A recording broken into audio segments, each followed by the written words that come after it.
It is your prisonplanet.tv memberships that fund so much of what we do here on this operation. And then we're more than happy for the TV show after it's aired live, then be leaked out onto the web to tens of millions of people. That's our goal.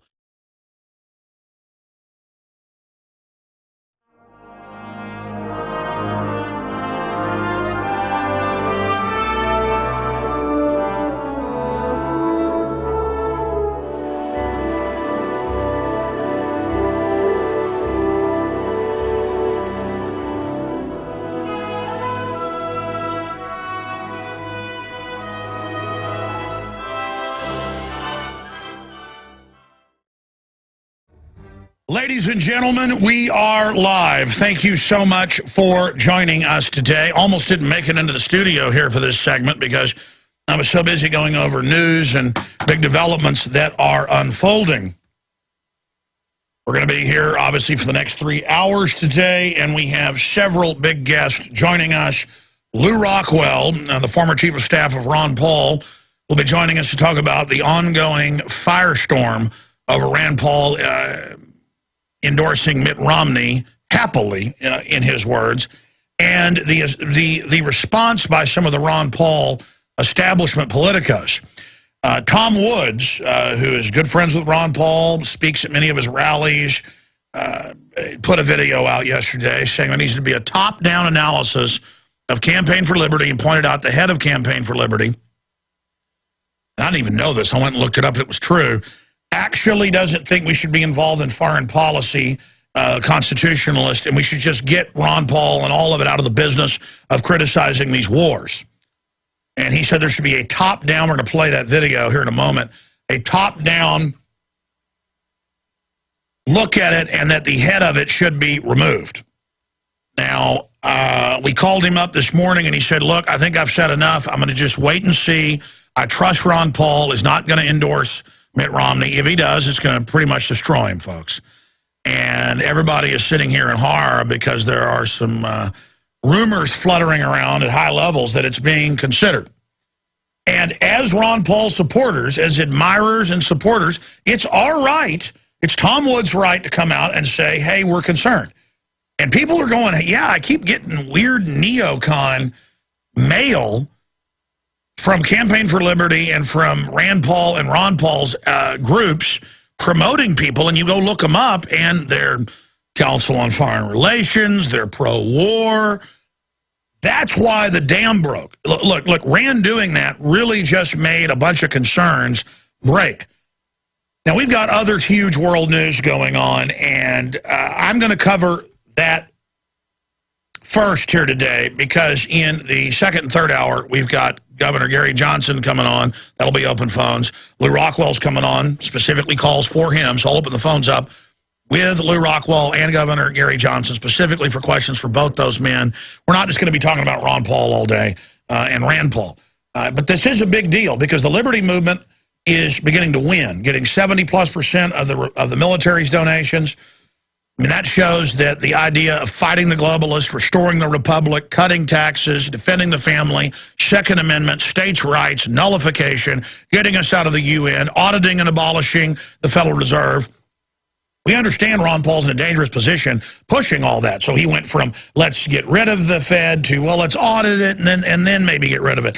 I understand all that, and I understand Ron Paul not coming out and saying 9/11's an inside job, even though he talks about false flags, stage terror, and says he questions the official story because government always lies. He also goes along with the narrative and says, okay, if we're not attacking them, they wouldn't attack us. So I compromise a little bit over the years, knowing that Ron Paul couldn't be Alex Jones, even though you read his writings from the 80s and early 90s, he was. I mean, this guy is iconic in his understanding of the New World Order. He's the proto Alex Jones. He's the proto info warrior. But if he's trying to cement some dynasty with all the power we've brought to the table as patriots, it's not going to happen.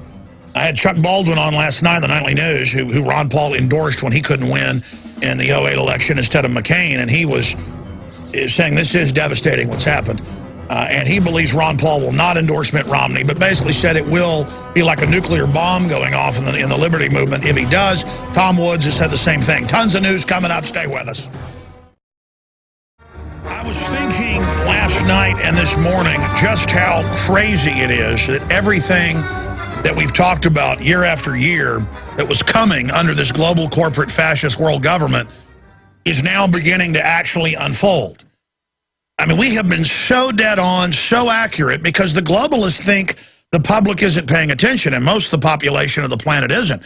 But we're reading their CFR, their Trilateral Commission, the Bilderberg leaks, their public statements, where they openly talk about how they're sterilizing us through the food and water, how they're establishing world government, how they're going to get rid of the family, how they're going to put nanotech into us that basically rewires our brains, viruses that they call new vaccines coming out that make you not be angry again and to want to submit to them. That sounds like Martians from space in some 50s movie that come and spray stuff on the town and make everybody subservient zombies.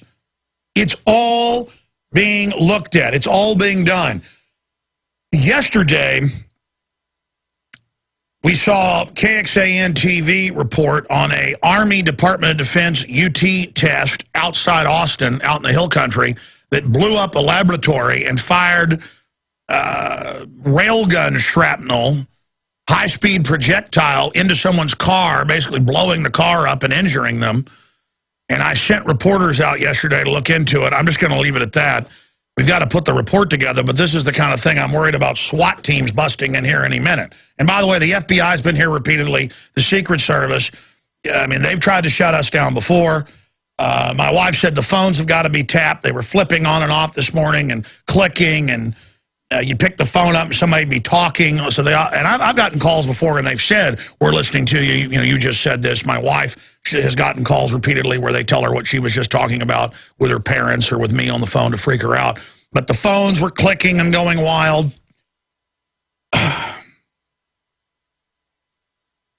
I'll just go ahead and tell you this, okay? They were out till 10 o'clock at night working on this. This led to a chain reaction of the discovery of a nuclear waste dump off Redbud Trail in the middle of Austin. They've still got the shut down old reactor under the LBJ library. We tried to go look at that and got threatened with arrest. And all of this ties in. They've got a bioweapons farm out by Bastrop with a bunch of monkeys and apes in it, testing stuff that'll literally wipe off 90% of the world population, or 6 billion people plus, in a matter of months if it was released. And I've got sources on that. Just where I live is like a fantasy land of super science weapons from a science fiction movie. I mean, I'm wondering where Thundar the Barbarian is going to come running by any minute. And then I'm about to get in for the most of the show about Ron Paul and Rand Paul, who are great guys. People have been hurt by watching the direction of Rand Paul and Campaign for Liberty change. Ron Paul is involved in this. But at the end of the day, it doesn't even matter. I mean, we'll be lucky if the globalists don't release some super weapon in the next 5 years and kill almost all of us, as they've talked about doing. You know, they discuss how they're going to set up a world government, get a control grid in, release giant bioweapon plagues to reduce our numbers. And you know, we've got the quotes in films like Endgame. Whatistheendgame.com as the online bibliography. I read you constant, government documents and reports here on air. I mean, it's just, we're living in a science fiction land, and the general public is just totally obsessed with lotteries and sports and fashion. And I'm not knocking anybody that's into that kind of stuff. It's all interesting. Sports is interesting. Fashion's interesting. Guns are interesting. Women are very interesting. I mean, I get it. I understand saying, oh, the world's crazy, I'm just going to enjoy myself. But there's something bigger than that. Our ancestors always were in a struggle against the tyrants and control freaks and megalomaniacs to carve out all the good things we've got today. And life is so short, I'm not worried about my physical death. I'm not worried about my physical death. I am worried about the death of our species and letting a bunch of crazy people that want to vandalize our genetic code and are doing it through the chemical and biological attacks and radiological attacks they've got us under that they brag about. I don't want to just give the future over to these people. My son is here with me today. I took him to work with me because it's summertime. My wife's taking my daughters with friends to a water park, but he wanted to come here with us.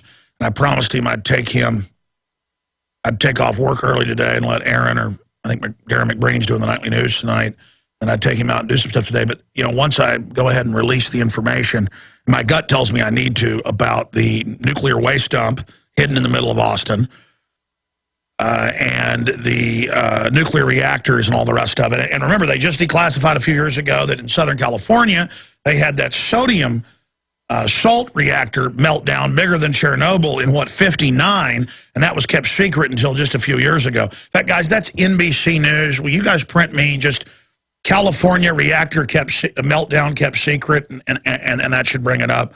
I've shown it on air before and played part of the newscast, but I mean, the point is that you discover this, and then, you know, UT runs the Sandia Labs out in New Mexico, and it's just, we start going out. I'm like, let's go do a piece on the nuclear reactor under UT that's still running its half-life, and then the two big ones, well, the little one and the big one, they've got up at the J.J. Pickle Center that no one seems to know about or care about, with all the, you know, barbed wire machine gun nest over there, where they do tests. The most dangerous type of reactors. They're doing constant tests and manipulations of them. And then you find out that 9 out of 10, and Aaron's got these numbers, the government admits reactors are leaking in the United States. 9 out of 10, it's the same number worldwide. And all of that's happening. And then we start doing research and discover someone right here in our own crew's grandfather was the head superintendent of all the buildings and maintenance for the University of Texas, and knows all about it. I can confirm what he's saying, is my dad was in the physics department and worked on the reactor. And then I'd already been told about how, you know, your AM radio won't work out on Redbud Trail. There's so much. There it is, California's historical nuclear meltdown. And then it just goes over that whole report. Great, print that for me, but also print the NBC, California reactor meltdown in 59. Yeah, but I want the NBC. Thank you. Anyways, side issue. We sent the guys out to the limestone caves right in the middle of the wealthiest area of Austin, where, according to our source's grandfather and other documents and information we ferreted out, that they used it as a dump. I mean, it just never ends. We start looking into some type of particle accelerator railgun explosion, Department of Defense. UT's running bioweapons labs right outside Austin in level 2 facilities that are level 4. You've seen the level 2 facility with level 4 at the UT University of Texas facility down in Galveston that got hit by the hurricane and destroyed, or pretty much destroyed. I mean, it's just, again, we're living in crazy land. And the railgun fires and blows up a part of a building and shoots a car driving down a country road. And they're like, never mind, there's some type of leak there. That's in the news. But the Army and UT are working on it. I mean, who knows? It's a nanotech facility. I forgot that part. Yeah, there it is. Ruling expected on L.A. nuclear cleanup. By the way, folks, you got to pray for us. Reporting that our sources, who are credible, are saying there is a nuclear waste dump in the middle of Austin. This has never been reported on. Just like this situation outside San Diego has never been reported on, is muy dangerous. But I know they know, because our phones are tapped, that we're looking at this. So it doesn't matter. I've got to go ahead and say it here on air, even though the report's not ready. But this will be national news. So, I mean, I'm supposed to talk about, because that's what everybody's upset about. I'm upset about it. Ron Paul. Hey, you know what? Ron Paul's a good guy. Rand Paul's a good guy. They've got a bunch of mainline Republican analysts working for him now, and I think they're making big mistakes. But I don't want to hear the denial that Ron Paul's not involved in this. And it's our job as his diehard supporters and contributors to not let them compromise, instead of saying, gee, is it okay to criticize anything they're doing? Over 80% in the poll we've got at Infowars.com, was 80% last night. Let me check it now. Think that it is a bad idea for Rand Paul to join with Mitt Romney. Do you approve of Rand Paul's decision to work within the establishment and support Mitt Romney? We've got 5,697 votes. This poll before it had bugs. When we took it down, used to get like 50,000 votes.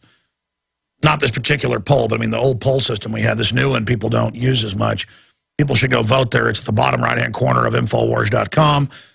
Do you approve of Rand Paul's decision to work within the establishment and support Mitt Romney? 80%, that's what it was last night, 4,574 votes against, 20% say yes. And that's out of just pure loyalty to Ron Paul. And I mean, I get it. I understand, work within the Republicans, try to change them, but that's not what I'm seeing happening. I'm getting mail endorsing mainline neocon Republicans from Campaign for Liberty, and so is everybody else. Ron Paul wasn't even sure if he was going to speak at this big festival, you know, the counter national convention, because it might make the Republicans mad. But now the Republicans say they're okay with it because of what Rand's done. I mean, you know, I've not found compromise is the way to go. I'm going to play Tom Woods. This is a video Tom put up, but then pulled down. And he said, well, you know what? He doesn't want to put salt in the wound. He wants to wait and see. He thinks Ron Paul will do the right thing and come out and say that he's not going to endorse Romney.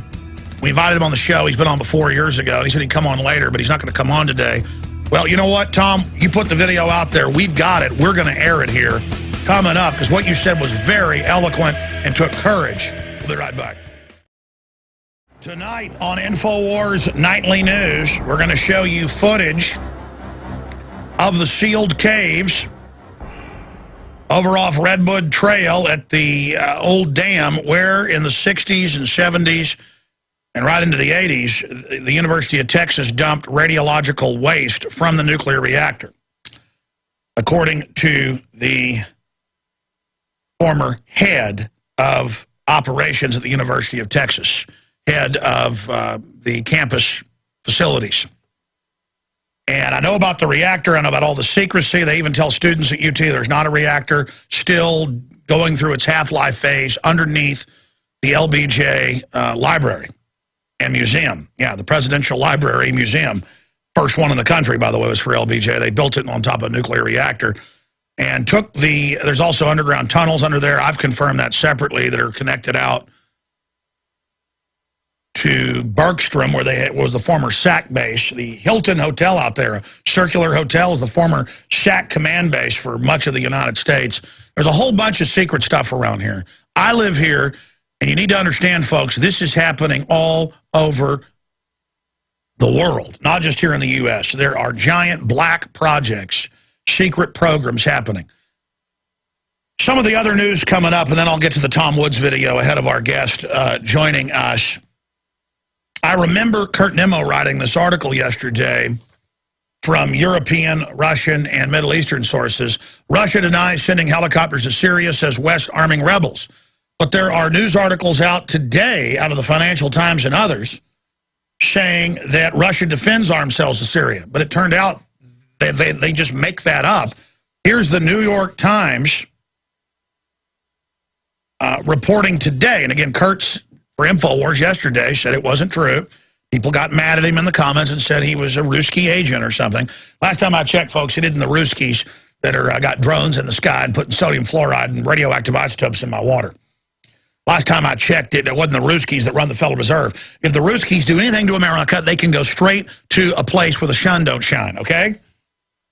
I'm sick of the globalists going, oh, Al-Qaeda's going to get you. You don't give your rights up. Be patriot. Oh, the Russians will get you. The Chinese will get you. You mean the same Chinese government, our criminal government, paid $20+ million to ship General Motors to? Shut up with your lies. I am so sick of these neocon groups putting out articles. I see them almost every day saying I'm a Ruski agent or something. I am a tooth fairy before I'm that. But again, it just shows their disinformation. Sorry, I'm ranting. Here it is. Copters in Syria may not be new, U.S. officials say. Oh, turns out they got sold a long time ago. Hillary on Tuesday accused of shipping attack helicopters to Syria that would escalate the conflict. But they go on to say she put a little bit of a spin on it, said one senior Defense Department official, because they'd been delivered a long time ago. Also, CNN floats idea of U.S. assassinating Syrian President Assad. What's Hillary say? They came, they saw. Gaddafi died, and they put Al-Qaeda in. And again, I'm supposed to, oh, you must like Al-Qaeda that you don't want all these wars going on. Wars? They say, look, Al-Qaeda is in this country, invade. And then the West uses Al-Qaeda to actually invade the country. I know I rant a lot about that. It just makes my head spin. By the way, I'm probably seeing, no exaggeration, 20 or more articles every day saying Obama is done. Washington Post, Der Spiegel, Associated Press, his poll numbers plunging. MSNBC saying he's a dead political duck. I guess our sources, and people like Jerome Corsi are right. The Bilderbergs have decided they can't get anywhere with Obama, and they are looking at getting rid of him. And before you say hip, hip, hooray, and believe me, I'll be glad to quit seeing him on TV all the time. I hate Obama, but I hate his globalist masters a lot more. Here comes Mitt Romney. We're all supposed to get all excited like Obama idiots 4 years ago when he was president-elect or getting ready to be. And, oh, my gosh, woo, boy, Bush is out of there. McCain, you lost. Woo, we're going to get free houses and free cars, and the economy's going to be back. And yippee-ki-yay, we got rid of Bush. I'm like, bought and paid for by the same people, nothing but puppets. That's not even a sophisticated point. That's a no-brainer, 1 + 1 = 2. And now I've got to sit here and watch. I mean, I saw a CNN clip this morning. We'll play it later if we have time. With Rand Paul, God bless his little heart. You know, with his little Ronald McDonald hair and everything. I'm sorry. He's up there. Okay, I'm going to stop right there. He's sitting there. I mean that affectionately. He's sitting there. And it's like a mini-me of Ron Paul. It's like, here's the big Ron Paul, and then there's like Dr. Good has like a little Dr. Evil on his knee. And the host of CNN's going, well, wait a minute, your dad didn't agree with him on this and that. And he's like, oh, no, Romney wants to get rid of the Federal Reserve. Oh, no, he is. I mean, it was just like watching this defense of Romney. This isn't just an endorsement. This is an absolute worship fest of Mitt Romney. Okay, he'll save us.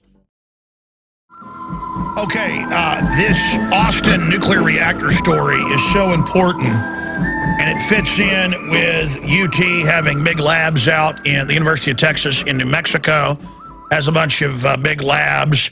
It ties into the salt reactor in 59 outside San Diego that blew up bigger than Chernobyl and wasn't even admitted to till decades later. In fact, you look it up, there's hardly even any news about it. In fact, looking it up, we found another reactor site outside L.A. where they were dumping the stuff. Ruling expected on L.A. nuclear cleanup. The case involves a Cold War-era accident at the Santa Susana Field Laboratory. And this is NBC News. This just came out last year. But the point is, here's another report. California's historical nuclear meltdown. Japan's nuclear power crisis has planted indelible memories worldwide on the revived doubts about the health and safety of nuclear power. It may unsettle many to discover that California, too, and they kept it secret, experienced a partial nuclear meltdown. The accident, which occurred in 59, is claimed to have released more radiation than 3 Mile Island. Yeah, I think it's 70 times, they say. The severity of health impacts from the incident on site workers and to the surrounding community is still being debated. Oh, yes. Now, of course, we now learn a year ago radioactive tuna, just 3 months after Chernobyl, was being caught, and the government knew and covered it up off L.A. and off San Diego. Folks, we told you at the time, they had state labs in Connecticut, as far east as Connecticut and Vermont, high levels. You know, dozens and dozens, it was like 25, 30-something, depending on the lab, in the milk of cows, because they're bioaccumulating. They're eating grass where this stuff's coming down. See, the trade winds, the jet stream, all of it comes from over Japan and dumps in at different areas over the United States. And you've got the currents going up to Alaska. The hair is falling out of the seals and the people that live there, that the fishermen and the flight attendants that are flying through it. This is in the news. I mean, this is happening. And then we go out to look at the reactor, and one of our crew members, who hadn't been on air yet, he's going to be with us after the break here in a moment, he's like, oh, yeah, my grandfather was the head guy for UT over all the buildings and their maintenance. And we looked that up. Sure enough, there he is. And yeah, he said they would take rods, chemicals, the fluid out of the reactor, the old one that's under the LBJ library, the presidential library in Austin. And everything he was saying, I'd gotten pieces of from other sources. Aaron tried to do a documentary when he was at UT in film school. He also got a degree from their School of Public Affairs there, Aaron Dykes. And they tried to just ask questions and got threatened with arrest about it. Wanted to try to get down in there with their cameras. The security guards admitted there was a bunch of stuff. Just like they store the nuclear waste on site, reportedly it's still under UT. Well, now we're learning from the 60s and 70s, and he'd never been there. His grandpa told him where it was, how they sealed the limestone caves, and he went over there. They went over there yesterday, and sure enough, it's there. Let me just tell you this, AM radio ain't coming in over the site. We've got to get some good radiation detectors and get over there before they try to kick everybody out of the area. And again, if you got radiation, AM radio gets cut out. We're going to find out what's going on. It was a uranium reactor. And again, this is about 98% confirmed. We know about the two research reactors they've got that are more modern at the J.J. Pickle Center up in North Austin off Research. That area, giant area with big fences around it. I mean, there's hundreds and there's like 500, 600 yards just between the fences and the facility and the reactors, and they're very quiet about that. The average Austinite doesn't even know they're there. I'm already getting into it. He's going to join us. I'm going to recap this, and I'm getting out just a preliminary him on record before we get the video out tonight, because the guys were out till like 9, 10 o'clock last night. They just got in, and I've gone ahead and talked about it because I know they're listening to our phones. A lot of stuff going on today, and so I'm just going to get this on record in case they SWAT team us and say we've got heroin and cocaine in here. Because believe me, ladies, or dead children or something, or prostitutes, I mean, or Easter bunnies. Because believe me, if this is correct, and this is the report, and we know there's reactors, we know that they always did this in the old days, just dumped it on the edge of town. Where they dumped it's the middle of Austin now, but in the 70s was on the edge of town. This is exactly how they do it. At old dams and old facilities and old research caves, you know, where they stored things, and this needs to be looked into right now. So it fits in with what I've been told. Aaron Dykes again tried to make a film there. This is 97, 98% confirmed. I hope it's false, the severity of it. But just 2 days ago, we had a Department of Defense cyclotron explosion. It's some type of railgun experiment that blew a laboratory up. I mean, I'm living in the middle of Buck Rogers land. They've got bioweapons out at the monkey farm. I've got multiple sources on that. They admit it's level 4. It's level 4. Look up level 4 bioweapons research at University of Texas, Galveston. That's admitted out on the water. And they've already built, since Bush, 36 more of these around the country. Now they're planning or completing 200 plus more. You know, we've done shows on this, but it just clicked. Oh, hey, go do stories on the nuclear reactor, and the word is there's waste under the LBJ thing. Oh, Aaron's like, oh, yeah, I tried to do a film on that. Threatened to arrest our guys. Oh, really? Yeah, my dad was in the physics department as a student. He said there was all sorts of stuff down in there on the top of the reactor. We'll go out to J.J. Pickle. All right, we'll go out tomorrow to where the railgun blew up. We got to get out to that monkey farm. Yeah, but that's a couple of miles past Barbar to get to that. It's like Area 51. All right, well, by the way, my grandpa was the head of maintenance, and he said they dumped it all in the caves. I mean, it's just like, yeah, there it is. Southern Research, Galveston National Laboratory to develop screening platform in biosafety level 4 laboratory. And they call it developing safety to have a level 2 and level 4. Level 4 is weaponized Ebola, weaponized pox. I mean, we're talking killed 90+% deader than a hammer. So they just put that on screen. Okay, enough. It's just that I realize I've got all these hours talking about where the country's going, the election, Lew Rockwell coming up, Governor Gary Johnson, Libertarian presidential candidate. And then I realized that none of that even really matters in the final equation because no one's talking about all the level 4 bioweapons labs. No one's talking about all over the country right through to today in Indiana and Michigan and Illinois and Texas and California. Now you see it every few weeks. Oh, yeah, nuclear alarms went off. They're not going to turn them on anymore, when it gets released. Yeah, they did release, in this town in Canada or this town in California, a bunch of radiation, but they say it's no big deal. Yeah, radiation detectors went off. But it's fine. We've raised the levels to say it's safe. See, and see, these reports fit into everything we've seen in other areas of the country. where they just go and store it in a cave or in an underground warehouse right outside town. And the fact that his grandfather, when we went out and looked yesterday, and I know how these limestone caves work, it's like at my house, I live by a dry creek bed, but when it rains for a week straight, all of a sudden water starts gushing out of the rocks, and there's a big, luscious, 5-foot deep creek behind my house. Only like that a few months out of the year. I live out in the country, and it's a creek feeding into a bigger creek. But even the big creek, is only running about half the time, and it just comes out. And his grandfather was telling him how water would just pour out over all this into the Colorado River. I mean, this is amazing. This is amazing. And we're again breaking this here. We hope that we're incorrect, but I don't think his grandfather is. We went out there. It's exactly what they said was out there. Pretty amazing.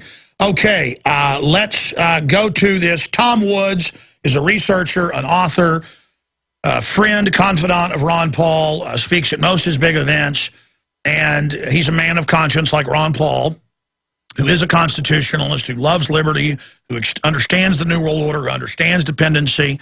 I agree with his constitutional ideas that transcend even libertarianism and the globalists trying to co-opt that. And Woods, eloquently in 3.5 minutes, said some really powerful things. And then they noticed that the video was taken down, but people had already copied it. And I saw a comment on the Daily Poll by Woods saying, well, I don't want to, rub salt in the wound. I want to trust in Paul that he's not going to endorse, even though we're hearing rumors of that, and that I'm getting more information. Well, then we talked to him this morning. He's like, I'm going to wait and see. I think my video may do more harm than good. No. Tom, your video will do nothing but good when you point out the head of Campaign for Liberty thinks that we shouldn't be against these wars and shouldn't be involved in foreign policy. American citizens have that right and duty.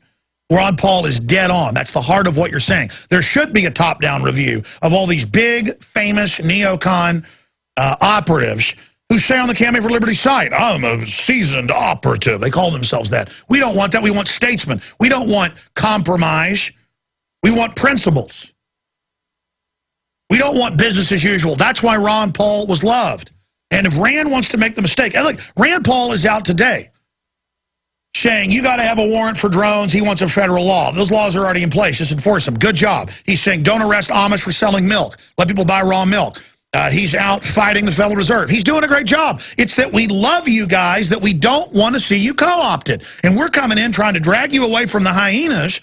And some people don't understand that, a small minority, maybe 15%, and then they basically growl back at us saying, let us have Rand Paul and Ron Paul. You stay out of this. Folks that built this coalition, the people that gave the money and gave the shoe leather on the street to get the word out and calling into talk radio and doing countless shows and rallies. Ron Paul belongs to us. Rand Paul belongs to us, and we're not going to let the New World Order take them. We can understand that he thinks he can work with Romney and that he was led to do this, and I can see the politics. But we want to see you radically turn back, Rand, towards being a purist when it comes to liberty and freedom. Because you will destroy yourself if you don't, and you guys, we need you as statesmen and icons, your father especially. Look at your father. Respect him. Do what he's done. Don't defend Mitt Romney and when people bring up the fact that he's diametrically opposed to your father and twist it, like I heard you do on CNN, that, oh, no, he's against the wars. Oh, no, he wants to do something to the Fed. Oh, no, he doesn't. And Rand, when Mitt Romney gets in, that's what it looks like now. That he's not a ringer, the establishment wants him. That's the momentum, unless Obama stages a new war or blows something up. What are you going to do when he's for predator drones in America and checkpoints and police state and new wars? You're going to have your wagon hitched like Chuck Baldwin, who got your father's endorsement for president when your father got cheated out of the nomination 4 years ago. He endorsed Chuck Baldwin Constitution Party. And Chuck has said exactly what I've said. It's called Chuck Baldwin, A Warning to Ron Paul. It's at Infowars.com right now. The video, a partial transcript. Listen to Chuck Baldwin. Listen to Tom Woods. Listen to these people. Okay, you can turn this around. You're going to lose, I'd say, 80 to 90% of your support. And then when people see you go along with Mitt Romney, later down the road, it's over. Please don't do this. Liberty will continue on. And you guys as a focal point and a rallying point, we have really won some big battles here. Okay, Here's Tom Woods, very eloquent. Then we'll go to break, come back with a quick report from the InfoWars crew member about the report we shot yesterday. Aaron Dykes, myself, and others will have a report done by tonight that's got video, details. There needs to be a major investigation of the cave system out by the dam off Red Bud Trail off the Colorado River known as Lady Bird Lake. It's all doublespeak. It's a river, folks, but they call it a lake. Only in the New World Order. This needs to be looked into. This is very dangerous news. We're breaking. Here's Tom Woods. Congressman Paul, this message is for you, but I thought the sentiments in it were important enough that they should be heard by anybody who cares to listen. One of my favorite parts of Brian Doherty's new book, Ron Paul's Revolution, takes place on page 3, where Doherty's been talking about the Giuliani moment of 2007, where you spoke some forbidden truths about the U.S. government's foreign policy, truths the whole world knows, but which are not allowed to be expressed in the United States, and Giuliani attacked you. The whole world expected you to back down, but as a matter of fact, you actually amplified your points. And on page 3 of this book, Doherty quotes just a regular American who said, "I was watching that debate, and I was fully expecting Ron Paul, without a friend in the world, to back down." And then he amplified his points. And I felt like at that moment, this guy says, the world changed forever. Because in our society, whenever anybody strays from the 3x5 card of approved opinion, well, it's always followed by apologies and retractions and clarifications. There's a liturgical ritual of expiation that one undergoes, and you refuse to do that. And it did change the world forever. One of my favorite memories from the campaign this time around is actually a photograph of a college student actually hugging you. You had changed his life. When was the last time somebody hugged Mitt Romney and said, "Mitt, your philosophy changed my life"? And this is all because of who you are. You've been that man who refuses to go along, who will not be absorbed into the establishment, who's going to tell us those forbidden truths. And that's why you've given people such genuine hope. People feel like, here's that one honest man who can't be bought, and his arm can't be twisted. And let's contrast that with Mitt Romney. Mitt Romney, for one thing, thinks that budget cuts cause depressions. Or even worse, I'll just give you 5 words about Mitt Romney. Secretary of State John Bolton. Now, I understand that you're under tremendous pressure to endorse Mitt Romney. And the people who are urging you to do this, and I am certain I know who they are, and I've warned you about them, do not have your best interests at heart. The millions of kids you've inspired would be totally devastated. Your legacy would be destroyed. And people would literally be in tears over this. Now, 99 times out of 100, I would assume there's no way Ron Paul is going to endorse Mitt Romney, who disagrees with him on every major thing. But I can understand the appeal someone might make to a father, saying, you love your son, you want to help your son, don't you? And people, I'm sure, are telling you that you would help your son by endorsing Romney. But Rand is going to sink or swim on his own merits. That has nothing to do with whether or not you endorse Mitt Romney. And incidentally, may I say parenthetically that all this needs to be accompanied by a top-to-bottom reform of the organization Campaign for Liberty. For example, the gentleman running it right now believes the organization should steer entirely clear of foreign policy. Now, like it or not, the head of Campaign for Liberty is implicitly the custodian of the Ron Paul legacy, and this is not an appropriate person to be in charge of an office like that. Finally, Dr. Paul, I truly believe you are a great man. And one of the great privileges of my life has been to be involved in this movement that you've led, to have spoken at so many of your events, including the Rally for the Republic, to have worked with you on projects, and to have had my own work endorsed by you. Dr. Paul, you changed the world in 2007. Don't change it back. Just be Ron Paul, and millions of us will support you. We love you, Ron. And we love the focal point it created to expose the globalist and false flag terror and CIA drug dealing. I mean, Ron Paul is the real deal. He could have sold out the system a long time ago. And there's Tom Woods voicing very concisely what I've been trying to say in hours of babble. And it's a lot of other stuff. I mean, some of his family's been upset. A lot of people inside the campaign have been upset. Rand and Ron's crew. This is real, folks. We're battling in a tug of war to keep the polls pure. That's what's happening with a bunch of political operatives. We'll be right back. Okay, we got some big breaking news here. It'll be codified and detailed tonight on the Nightly News, and then more on Friday. This is all moving very quickly. The University of Texas has been involved with Los Alamos and other national laboratories, Sandia National Laboratories out in New Mexico as well. There is a reactor that down under the LBJ Presidential Library, they built on it. I know because my father was in there as a UT student, as a physics student. And you can dig around and find, mentions at UT that it did exist, that it's there. It has a half-life, so it's still basically going down there. And that a lot of waste got stored under there. That's what they do at most of these facilities.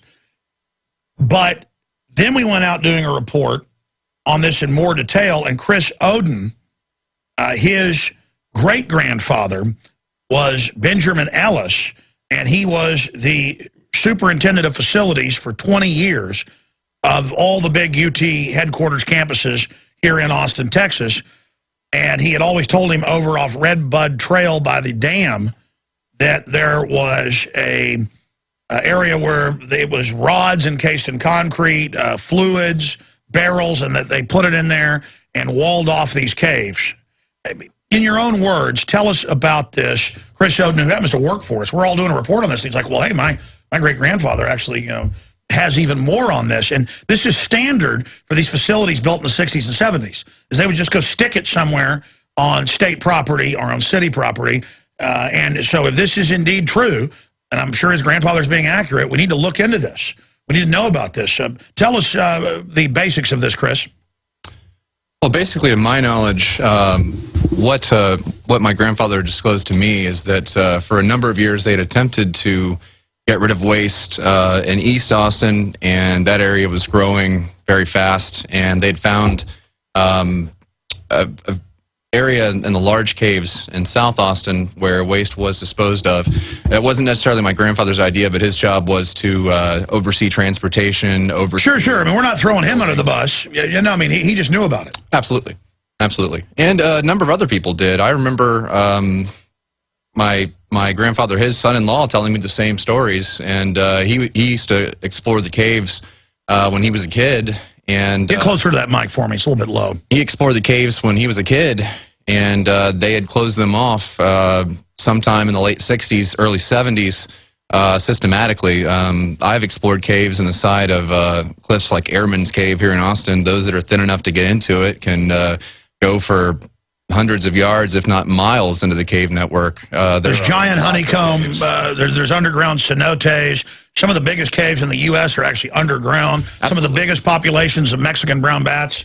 Right, and parts of the caves are below the water table. Parts of the caves are above the water table. To my knowledge, that's where a lot of the waste was stored, is above the water table. The area in particular off of Redbud Trail close to Tom Miller Dam was an entrance just like that was above the water table, above where the lake level was, that could be explored for miles. Now, you told me yesterday that your great-grandfather was concerned or talked about the fact that water sometimes did come in there. Absolutely. The entrance there was in a ravine that did at one time flow directly into the Colorado River. Since then, concrete bulkheads, massive amounts of dirt work have been done there to cover up those entrances. So at least they did that? Yes. We need to give out a special email later. We'll develop one for whistleblowers on this. Well, let's just make whistleblowers at Infowars.com. Let's make that email right now. It'll be up in the next hour. We need to have construction workers, other people, call us, confirm, so we can have more witnesses to this. Right. For a long time, the city did say that the mini cave entrances were covered up because of citizens throwing garbage in them, and they showed pictures of piles of trash. So that was the cover? That's what I believe was the cover. But your grandfather said, well, you stay there. We're going to come back in 1 minute, and Lew Rockwell's coming up, specifically what your great-grandfather said. Okay, Lew Rockwell is coming up to talk about Campaign 2012, what's happening across the board. We're going to have him joining us. Right now, we're going back to Chris Oden, and since we've been looking into this the last day or so, We have dug up the University of Texas admissions, Collier, Bill Collier, UT, reactor draws safety questions, Austin American Statesman, 1989. So this has been in the news. And we found links to blurbs dealing with concerns about where the waste was going. And so that's a whole other ball of wax. You're saying your great-grandfather, who was the head of superintendent for facilities, said that, oh, people didn't like it in East Austin, so I guess stuff must have been dumped there somewhere. And so then it moved to what was South Austin, but pretty much is the middle of Austin now. Exactly. Now it borders a fairly high-end community called Westlake. His exact words were, if you ever wonder why your radio doesn't work well near that part of Austin, it's because there is radioactivity there. I personally have witnessed AM radio not functioning as well as it does in other portions of South Austin. So, well, sure. If you doubt that, I mean, if you doubt electricity puts off stuff, when you drive under big power lines, your AM cuts out. Right, and there aren't any power lines in the area except for further west. There is, of course, power generators at the dam. Let's be specific, though, for people, because we're going to put a map on the nightly news tonight, and you guys went and got video yesterday. Mm-hmm. Where exactly is this? It's on the southern side of the Colorado River. I would say less than an eighth of a mile from the low water crossing on Redbud Trail. On the west side of the road, geographically, there's probably I'd say a 20-foot to 30-foot deep ravine. So it's right over by the hula hut? On the other side of the river. Yeah, on the other side, across. Yeah, and on the downstream side of the dam there. Amazing. And what else did your grandfather say, great-grandfather say? He did describe a fairly complex amount of construction that went on from the early 50s until the 70s, all over Austin for the UT campuses. He did say that the university couldn't get funds for anything else but land, and that's why it's the largest campus in the United States, and they kept on building up and down, according to him. And he said there's as much going on below ground as there was above ground. That's why there's so much secret government stuff. And we got onto this when the cyclotron railgun blew up 2 days ago at a UT facility. And that's KXAN, folks. I mean, we're living in like a weird experiment area, aren't we? Absolutely. I was even shocked to see a fairly large complex or university research complex on the north side of the river, right in the same vicinity, that did have signs posted, restricted access. There's a map on screen. Where should they blow it up? You're saying restricted access area you saw. I would say just... There's the low water crossing right by that. Just to the northwest of Redbud Isle. I'm sorry, just to the southwest. Move the cursor. Says it's one of the oldest university reactors too. I'm sorry, go farther upriver. Upriver. You can move quicker. Much farther upriver. Yep. We'll just do it during them. It's that block over. It's the furthest over right-hand green side. Right by the Bee Caves Preserve there. Yeah, that's it. Okay. At 12 o'clock, 9 o'clock, 3 o'clock, where are there? Looking at Bee Caves Preserve text in the middle of the green. On the mouse, it's 12 o'clock. Right where the bend in the road is. By Forest View Drive or by Redbud Trail? Right there. Redbud Trail, right there. Right there. That's where I know that one major cave entrance was. Yep, that looks right. Oh, we just found it. We just found it on Google Maps. There's the cave right there. Wow, we got the footage tonight for you. InfoWars Nightly News. Lew Rockwell coming up. Thank you so much for your courage. Absolutely. We have a lot of massive news coming up today. You know, a drone crashed a few days ago in Maryland. Now they're reporting that all over the country, but also the big report is, again, out of Fox News on the East Coast. People think it's UFOs now as Pentagon drones fly over the highways. They think it's aliens. Kind of like the big surveillance blimps I've seen ABC News say, it must be an alien, and it's a big blimp with no markings on it with propellers and cameras hanging off the bottom. Because government wouldn't be spying on you with big blimps. No, it must actually be E.T., visiting for Reese's Pieces or something. I mean, it's truly over the top ridiculous that stuff like this is going on. We're going to be breaking that down. We're also researching right now the nuclear reactors. There's 3 of them in Austin. There's almost no news coverage of this, and a big story we're working on of where they've been dumping the waste.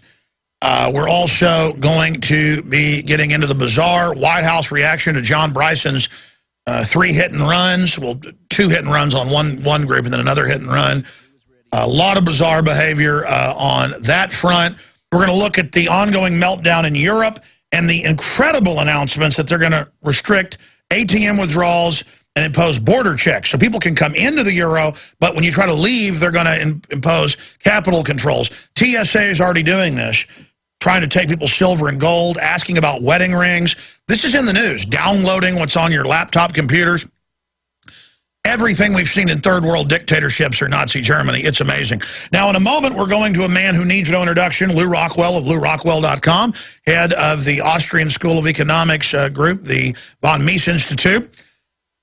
Just an amazing intellectual mind when it comes to research, former chief of staff for Ron Paul, a great patriot. I want to get him on to look at everything happening in the world, the big news issues, the wars, the euro, the banker bailouts, and obviously out of the gates, get his take on Rand Paul's endorsement of Mitt Romney and why that's created such a firestorm, and get his view on it. But before we do that, I wanted to play just about a minute clip of Ron Paul. And I think Ron Paul, when thinking if he should endorse Romney or not, and Tom Woods has talked about how dangerous that would be.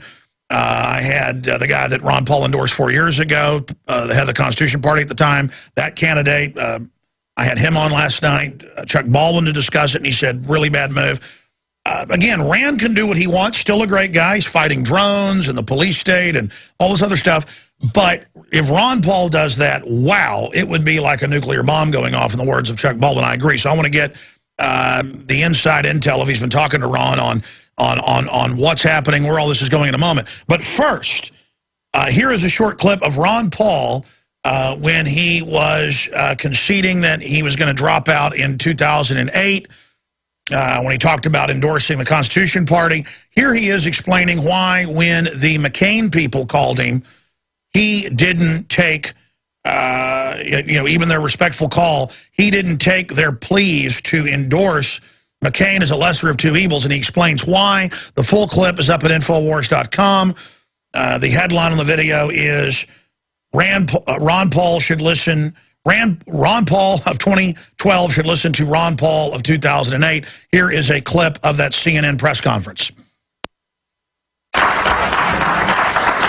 The majority of the American people, even the recent polling shows that 60% of the American people are unhappy with their choices.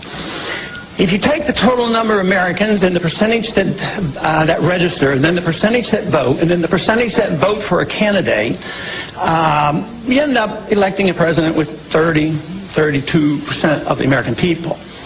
And because they have been more or less conditioned to believe, well, the 2 candidates are different, and we have to vote for the lesser of 2 evils, they end up voting, half the people who vote for the president are voting for the lesser of 2 evils. And so therefore, 16% of the American people essentially are saying, hey, I like this candidate, and they vote for the president. You know, yesterday, I had a phone call, the first phone call that I personally received or had received from anybody in the McCain candidacy, in his campaign. They called, and it was a bit of a surprise to me because their request was that I endorse John McCain today. And I said, well, I don't like the idea of getting about 2 or 3 million people angry at me.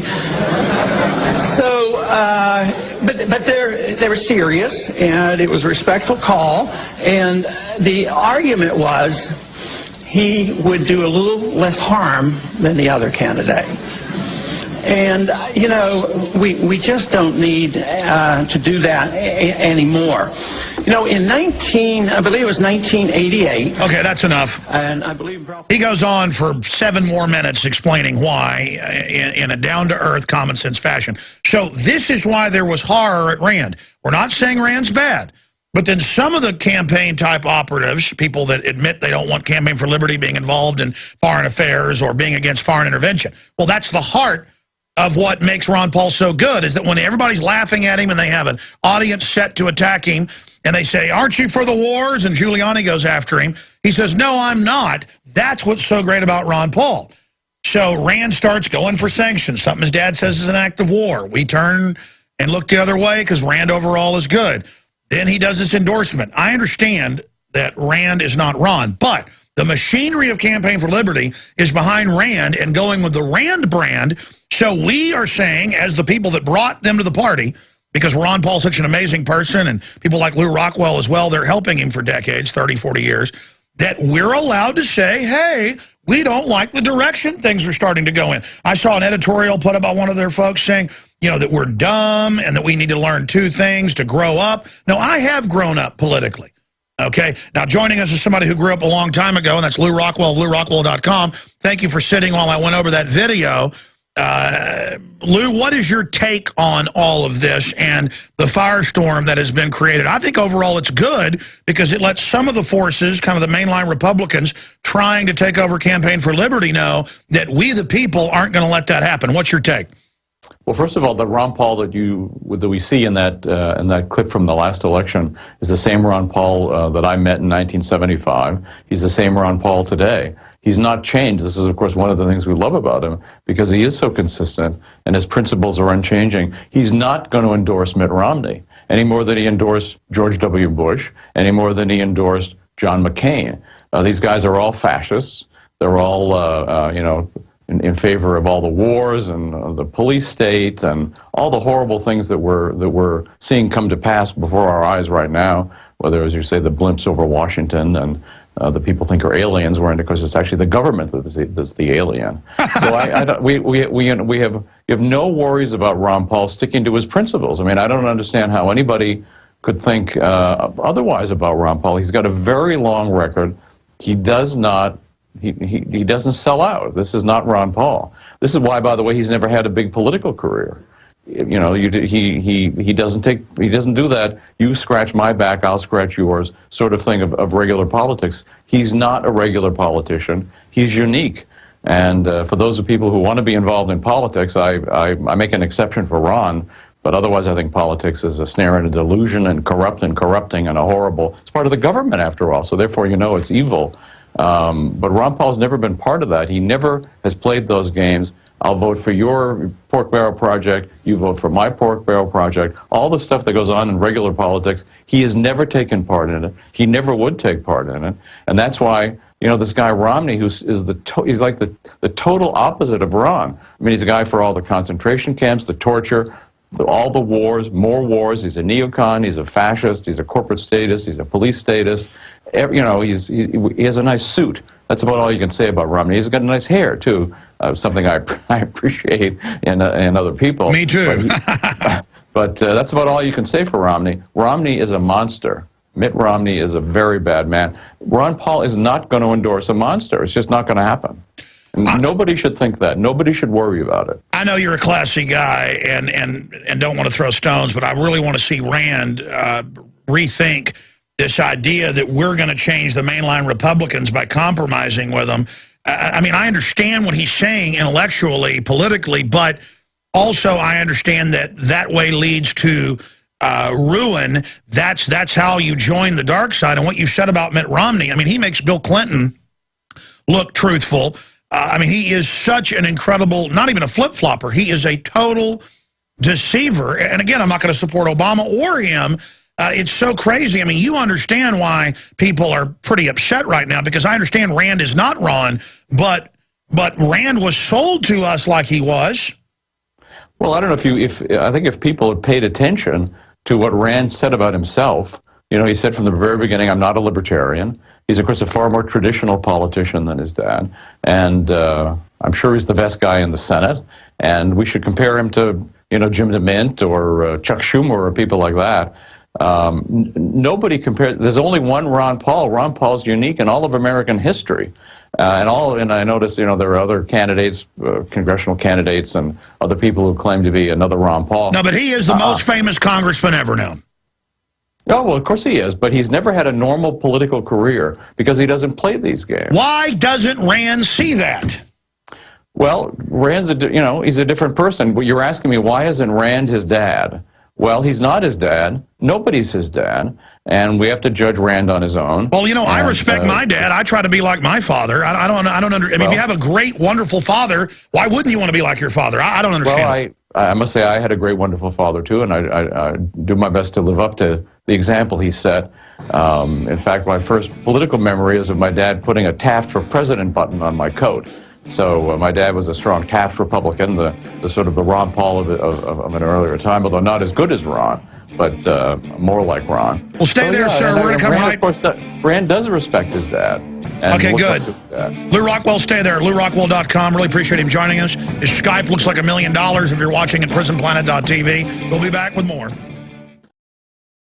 Well, hardly anybody out there in the world, other than like Ron Paul's family, knows him better than Lew Rockwell, his former chief of staff. That is great news, Lew, that you're saying that Ron Paul will not be endorsing Mitt Romney. And also, little birds are telling me that there are moves to clean up Campaign for Liberty. That has got some people up at the top of it that would like to move things more towards the mainline Republican front. Well, Ron, as you know, it's tough to say what issue has been the most important to him. Obviously, the Fed has been very important. Austrian economics has been very, very important. But the issue that's closest to his heart is the issue of war and peace.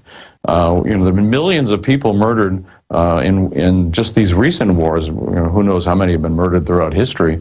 And so this is a man of peace. He's dedicated to peace. He's a non-interventionist in foreign policy. He's opposing the neocons next war. They want to murder everybody in Syria, and they want to murder everybody in Iran. Who knows where they want to turn their murder guns next.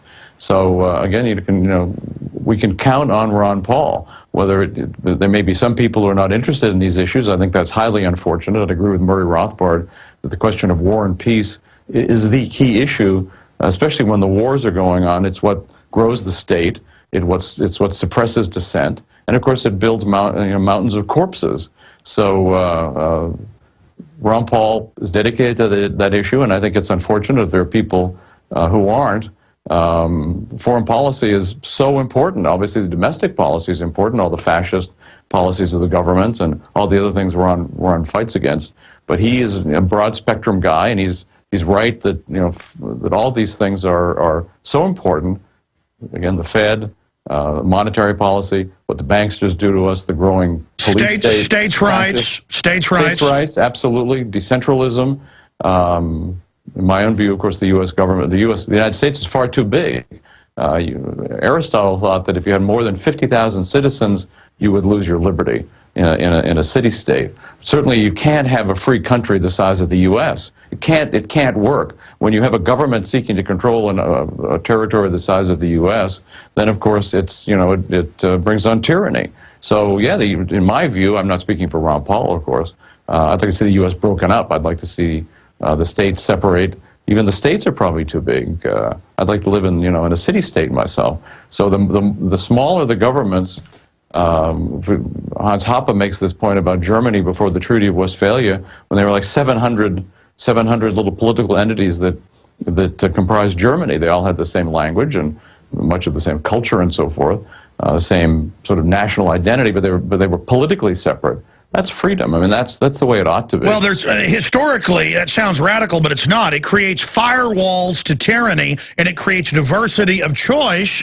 And so, I mean, look at how New York's trying to get laws passed federally where everybody has to raise their taxes. That's what the UN wants with the OECD. That's what the New World Order is a global government to have total control so there's nowhere to run. No, that's right. That's, of course, what the EU is all about creating the horrifying notion of a United States of Europe where everybody's conglomerated, and then they, of course, want to combine the America and the the EU and Japan. This is, of course, David Rockefeller's original dream into the nucleus of a world government, and then bring everybody else under the power of this world government. Sure, this is what they want. This is the exact opposite of liberty. It's the opposite of civilization. They want worldwide Keynesianism, which unfortunately they've pretty much gotten. That's why we have a worldwide depression or recession right now.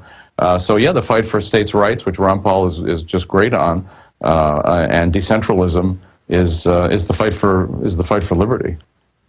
I totally agree with you. We're going to break in a few minutes here, but I think it's good we're having this debate with Rand and Ron and all this, because it really is about the people in the final equation. And if we're not there telling Ron Paul and Rand what we believe in, especially with Rand, it's going to let other influences come in. So I see all of this as healthy. Well, sure. I mean, of course, we want to tell the people that we like what we like, and if we disagree with something. And Ron has always been very open to hearing from people who disagree with them. It's one of the reasons, you know, it's like an odd thing to say about Ron Paul. He's a great politician in this sense. In the old days when he ran for Congress, he would wear out 3 or 4 pairs of shoes walking door to door, meeting people. He loves talking to people. He loves hearing objections and answering them. He loves hearing, of course, where people agree with him, but where they don't agree with him, too. So, you know, it's important. Of course, we have to let people know what we think. You and I hear from people who agree with us and don't agree with us, too. And we like that as well. This is exactly. This is it's wonderful. Government that doesn't want to have that feedback. Long segment coming up. We're going to cover a host of issues with Lew Rockwell. LewRockwell.com. Check it out. Powerful website. I'm Alex Jones of PrisonPlanet.tv. We'll be right back. In a moment, we're going to play another clip from that video. Ron Paul of 2012 needs to listen to Ron Paul of 2008. And I rarely have a Ron Paul clip, or I don't think ever, and then piggyback on it selling something. But knowledge is power. It's win-win. We promote what we believe in. You fund us with your PrisonPlanet.tv memberships to see the nightly news and video of the daytime show. Buying the high-quality water filters like ProPure and getting 10% discount with promo code WATER. At Infowars.com or InfoWarsShop.com, supporting our online sponsors, our radio sponsors, buying the books, the videos, the T-shirts. We don't come with a gun and make you listen to the show or buy the products. And that's why the mainstream media, Nightline, MSNBC, whenever they're here, they're like, you make money. I'm like, well, I didn't get a banker bailout like NBC got. $500 million, it was reported, over 2 years of bailout money. I'm just here selling high-quality products I use. Again, that's how they operate. We're not ever supposed to, in the free market, build our own system and vote with our dollars. But that's a side issue. The point is that go to Infowars.com, because Ron Paul talked about why you don't vote for the lesser of two evils and how Bill Clinton's mentor, Harold Quigley at Georgetown, wrote a book about the elite that he endorsed. They let him into the Bilderberg archives. 1,400 pages long. I've actually read almost the whole thing. To be honest, there's a few pages I skipped, a little boring history lessons. Tragedy and Hope. It's back in print. Believe me, he's dead. He's not glad it's back in print because they didn't want the public reading this. Available at Infowars.com. Discounted. It gets a free citizen rule book with every order.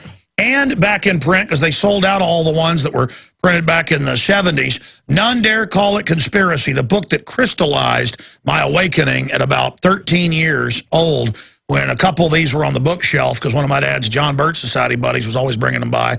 And I pulled it off the shelf and read it. And I'd already read so much history. I was kind of a bookworm slash jock. But the point is that it all made sense. And that's what created much of who Alex Jones is today. It's back in print, a new, lovely little edition, $14 at Infowars.com. Today, or InfoWarsShop.com, or call 888-253-3139, 888-253-3139. You can also write to us at P.O. Box 19549, Austin, Texas, 78760. Let's play a minute or so of Ron Paul talking about tragedy and hope and what Carol Quigley said about the lesser of two evils and how the system tries to control the left and the right. And then we'll get the take on that from iconic libertarian and, I guess, anarcho-capitalist, you could call him, Lew Rockwell, here in just a moment. But here's Ron Paul from his concession speech or what have you, talking about would he join a third party back in 2008. He didn't endorse John McCain. Here it is. You know, quite a few years ago, when I think it was when Bill Clinton was inaugurated, it was one of his speeches, he recognized one single individual as being very important to him philosophically. And that was a bit of surprise because I knew about the individual, And some of you may know about him, but it's worth looking into. And his name was Carroll Quigley. He wrote the book, Tragedy and Hope. Now, the important part of Tragedy and Hope and Carroll Quigley is that he claims that he was on the inside and part of the group that, did the planning. But why did he write Tragedy and Hope? To expose these people behind the scenes? Because he believed they were far enough advanced, it didn't have to be secret, they could be out in the open, and this is the way it works. It's a tragedy if you don't accept this, and there's hope if you know who runs the show. That's my interpretation, but I believe it's correct. But let me read a quote from him, and thinking about where he's coming from. He says, the argument that the two parties should represent opposed ideals and policies, one, perhaps the right and the other of the left, is a foolish idea, acceptable only to the doctrinaire and academic thinkers. Instead, the two parties should be almost identical, so that the American people can throw the rascals out at any election without leading to any profound or extensive shift in policy. I mean, I think that is a profound statement, because it tells us what's going on and why things don't change. All right, so there you go. Lew Rockwell. Here today. Again, your take on what Ron Paul said 4 years ago. I mean, that says it all. And what's your view on this whole global corporate monopoly men system? Of course, Carroll Quigley was exactly right, very influential professor at Georgetown University for many years. And as Ron mentioned, Clinton cited him and thanked him in his acceptance speech at the Democratic Convention. But it's absolutely true, and we just have to look at the two parties. The two parties are identical. As Butler Schaefer says, two wings of the same bird of prey. They're both part of the government. That's why they can't be taken over, by the way. It's not any more possible to take over the Republican Party than you can take over the Department of Justice. And they're evil, they're part of the government. But yes, they're both set up to be slightly different rhetorically, but in policies, be exactly the same. Mitt Romney is a Goldman Sachs guy. Barack Obama is a Goldman Sachs guy. Barack Obama's for all these wars. Mitt Romney's for all these wars. They're both for the police state and so forth. So this is why we have a two-party system. It's why they don't want multiple parties, and it's why there's no, except in style, there's no difference. This is not an accident. It's deliberate. It's why they love democracy. One of the many reasons they love democracy. It's been a great thing for the growth of the state. Everybody thinks Hans Hoppe's great book on democracy, The God That Failed, is the key guide to why democracy, as it's developed, is just an instrument for the state to use against the rest of us. And Quigley, of course, is very important to read. I'm so glad you're bringing Gary Allen's book back into print. Gary Allen was a very great man, great writer, and this is a wonderful book, Alex. So these are all things worth reading. And as usual, as you point out in this YouTube from Ron, he's always worth listening to.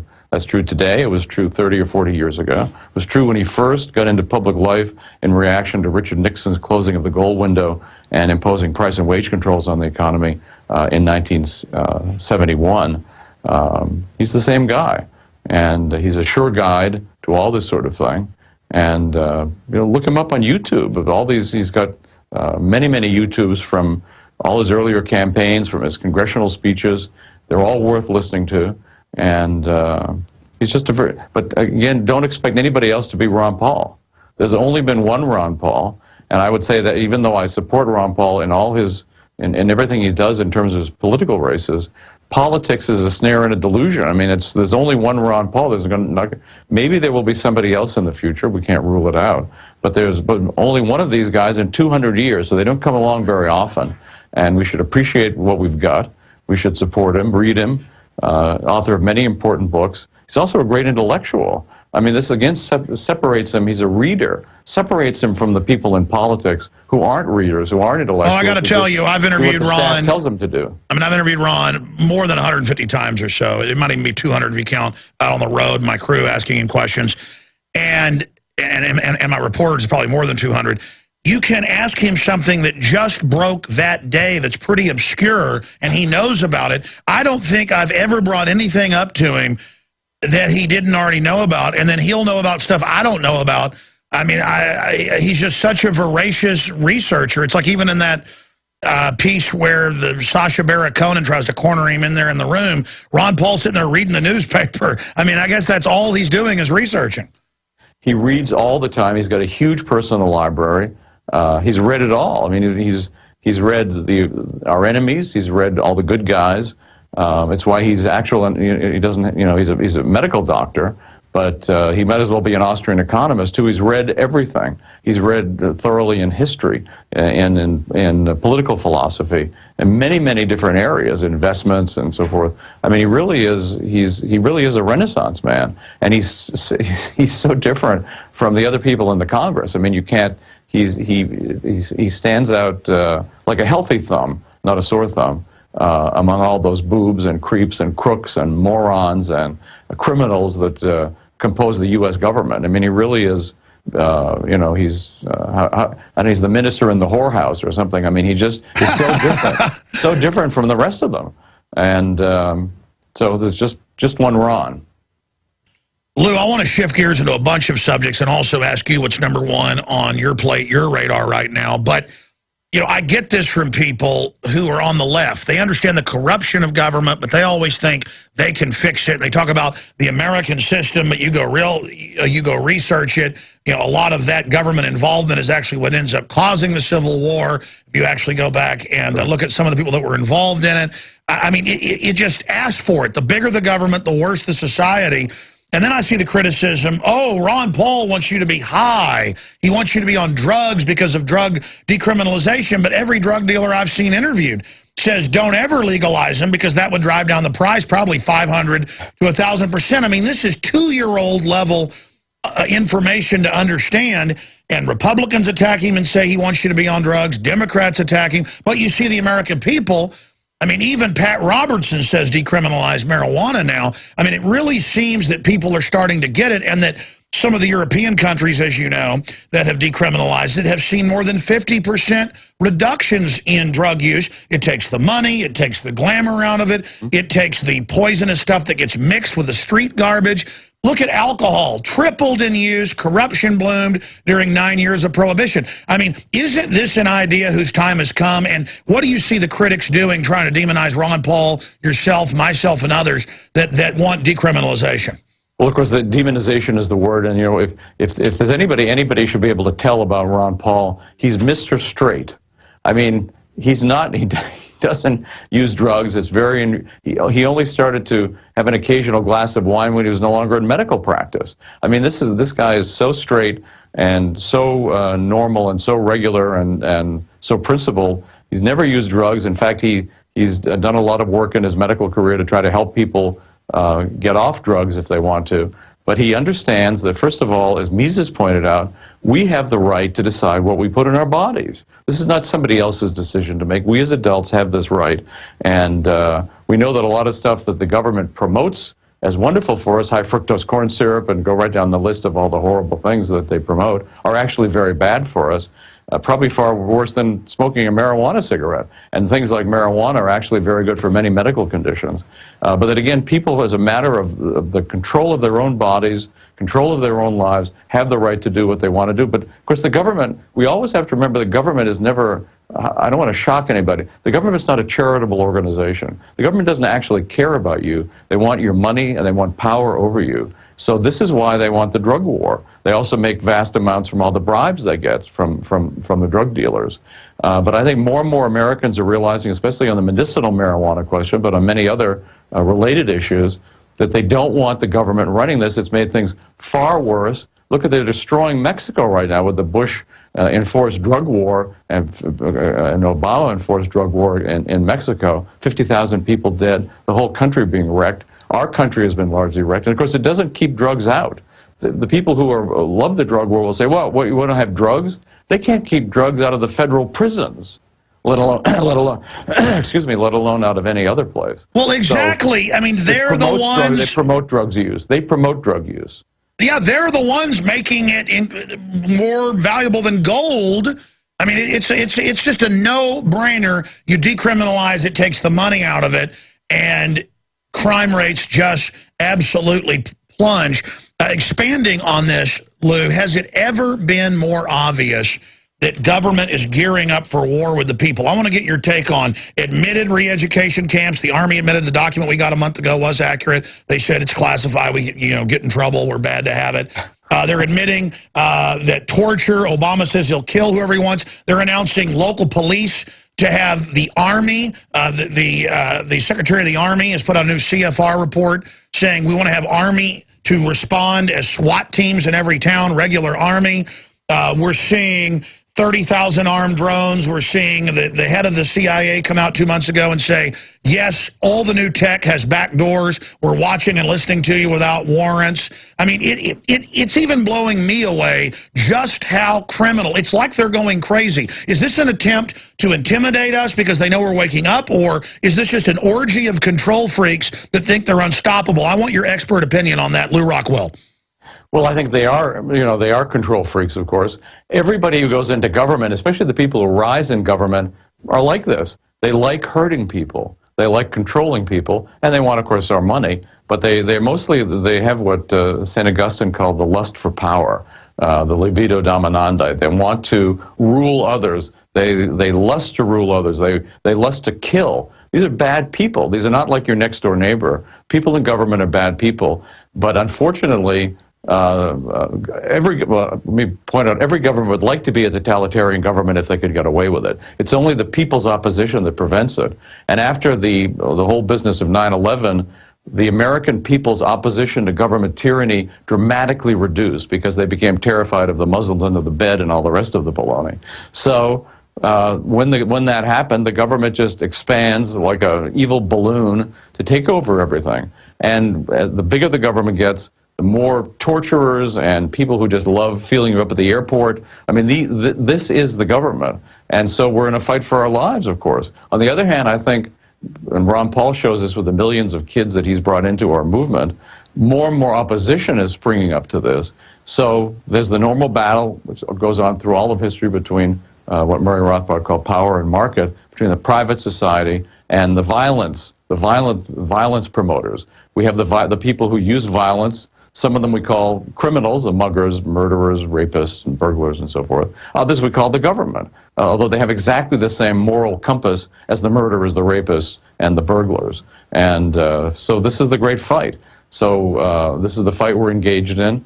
We have to, first of all, learn from people like you, Alex. We have to read the great books of Mises and Rothbard and all the great Austrian economists, the great libertarians, and understand why the government is our enemy, what we can do about it. But the first thing is we have to change ourselves to become opponents of all of this, intellectual opponents, withdraw our consent, don't laugh at the government, explain to others about government lies, and of course every word that comes out of their mouths is a lie. So these people are our enemy, not some alleged terrorists in Yemen. People in Washington are our enemies. They want every bit of control over our lives. We see 1984, Orwell's novel, coming true right before our eyes.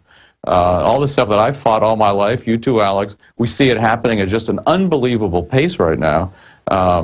But still, they need the people's consent. Yes, but why is it going into overdrive? I mean, I know historically corruption gets to a point and always does this, and generally that's when you get liberty back if you're not totally destroyed. But, I mean, this is cartoon level, the ridiculous lying, and city after city, it turns out they hire the head TSA person is convicted pedophiles or deep-frocked priest, and just the crimes and the trillions every year stolen at the Pentagon and CIA aircraft, and they have the troops line up and admit they're growing the opium to desensitize people, because they had to kill Pat Tillman because he spoke out. I mean, it's so ridiculous, and I wonder what's coming next. I mean, they've gone crazy.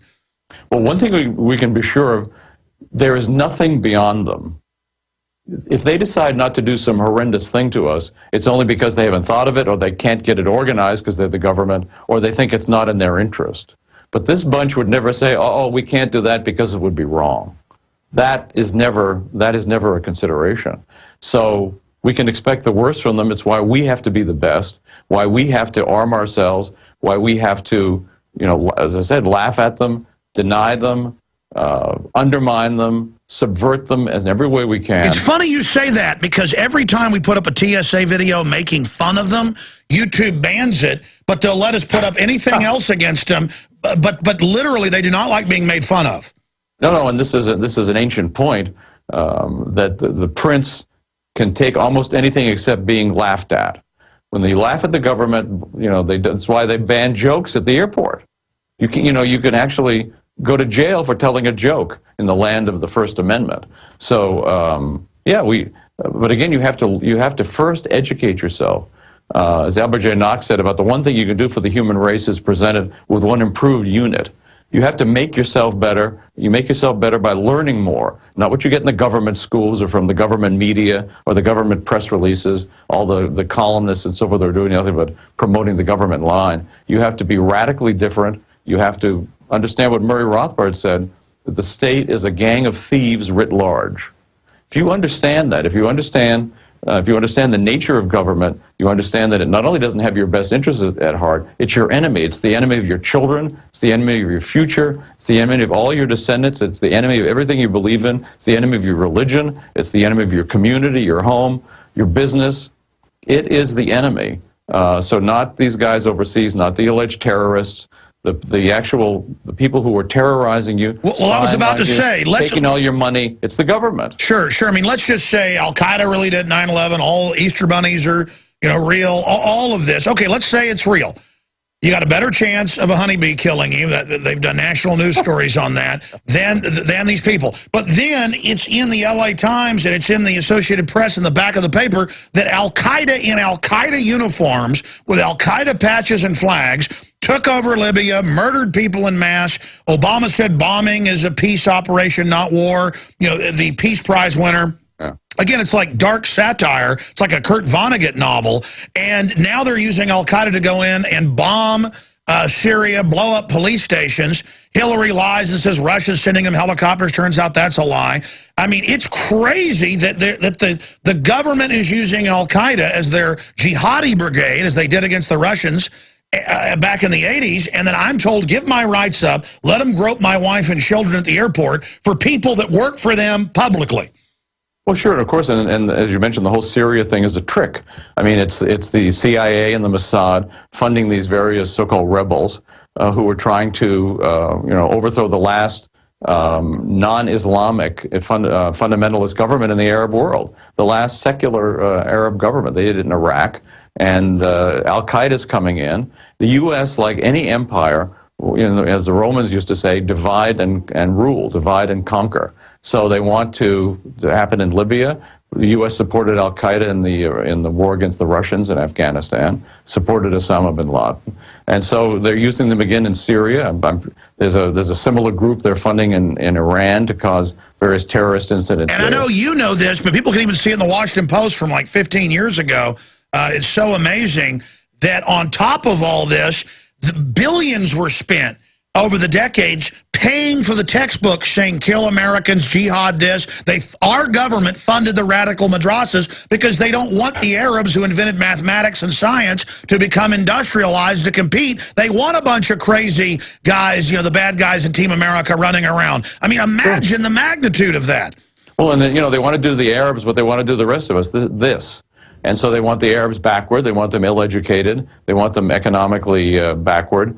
And so, in order to control them, control the oil, and to break up all the countries in the Middle East. This is the open neocon plan and that was issued before Bush's first Iraq war. They want to break up all these Muslim countries. The better to control them and to control all the oil. This is what the U.S. would like to do everywhere. The Romans pulled the same thing. This is nothing new. I'm sure the Assyrians and the Babylonians and the Egyptians and all the other empires did it. And America, of course, is not a republic. It's an empire. We're not a free country anymore. We're a semi-free country. We're not the richest country in the world. They can all raise the foam finger #1 all they want. We're not exceptional. We're regular people. This is not the greatest country ever to exist in the history of the human race and all the rest of that nonsense. Switzerland, I mean, there are a lot of other great countries in the world. There have been many great countries. Every civilization has got good things about it. Every civilization has got bad things about it. But the notion that all this, constant... All this tyranny is what America... We're the greatest, and we can kill everybody because we're the best, and God has blessed us, and, all that sort of stuff. It's been an unfortunate thread throughout of American history. Kill all the Indians because they were savages and so forth. So there's bad stuff in every country, including in America. We're not the best people in the world. It's just pride, right? It's a sin of pride. And it's very dangerous. And the typical American feels we can kill everybody all over the world, and then they're astonished that maybe people don't like that, don't like having their families, their children butchered. And this is why we're hated. We as a country, I shouldn't say we, the U.S. government is hated all over the world. Hated. No American realizes this. We're hated. And this is why when the dollar goes down, we're going to see some, we're going to see some interesting developments in terms of other countries. Everybody hates being under the U.S. yoke. They don't like it. And every decent American should hate being under the yoke of D.C. himself or herself as well. And D.C. itself has been captured by the mega bankers. I'm going to put you on the spot because we got you on a little bit late today. We got a 1-minute break. I want to come back with 5 final minutes on what you think is happening in Europe, where you think that's going to go, how we don't let them use the crisis that's coming, as Ron Paul said a decade ago, as you said over a decade ago, from becoming total government, and instead of using it to reduce all this tyranny. But we're going to break in a minute. What else is important on your radar screen, Lew Rockwell of LewRockwell.com? Well, it's of course all the stuff, Alex, that you talk about. I mean, the police state, the drones. I was glad to see Rand Paul introduce a bill that if they're going to send a drone to spy on you, they got to have a search warrant. Of course, there are no search warrants. There are, we live in an authoritarian society. We're moving towards totalitarianism. But nevertheless, we can object to it. It's actually possible to stop it. We don't have to become slaves. Although that's, of course, the way things are headed. Stay there. Back in 1 minute with 5 more minutes of Lew Rockwell, then Gary Johnson. All right, we got Lew Rockwell of LewRockwell.com with us for 5 more minutes. And he was bringing up what's happening in Europe. I mean, I was reading, they're saying you can come into Euro, but you can't leave. We're going to search you. We're going to take your money. ATM withdrawals will be restricted. And I heard this from sources, well, Bob Chapman, State Department sources, a year and a half ago. The TSA is acting like this now on the highways. They admit that's going to be their mission. I mean, at a certain point, I avoid the airports now with my family, but I mean, if they try to pull me over and grope my family as a symbol of my submission to them, my prisoner training, I don't know what I'm going to do at this point, Lew. What's your take on what's happening in Europe and anything else on your radar? Pick up on your last point. We've already had a number of cases where people's cash has been confiscated from them. The cops stop them, and this is their own cash. They've earned it honestly. But yeah, the government doesn't want you to have it. I would say, always do the opposite of what the government wants you to do. And whether you're a European or an American, I hope to goodness everybody has got some significant amount of cash outside of the banks. Of course, you ought to have gold and silver as well as the key part of your investments. But you ought to have some cash. It's always fun to take cash out of the bank. They hate it. It's a fun thing to go and take. They don't want you to do it, and it's because they pyramid on it. They inflate on top of it. So you're helping all of society as well as yourself when you take some money out of the bank. And I hope people in Europe are doing this. And of course, we've seen this in Argentina and other places where ATM withdrawals have indeed been restricted. And so take that as a signal. What's happening in Europe? Well, everybody's being crucified for the sake of the banks. They talk about bailing out Greece. They're not bailing out Greece. Spain is not being bailed out. I was glad at least Spain did things a little more honestly this time. The money went directly to the banks. It didn't even go through the government.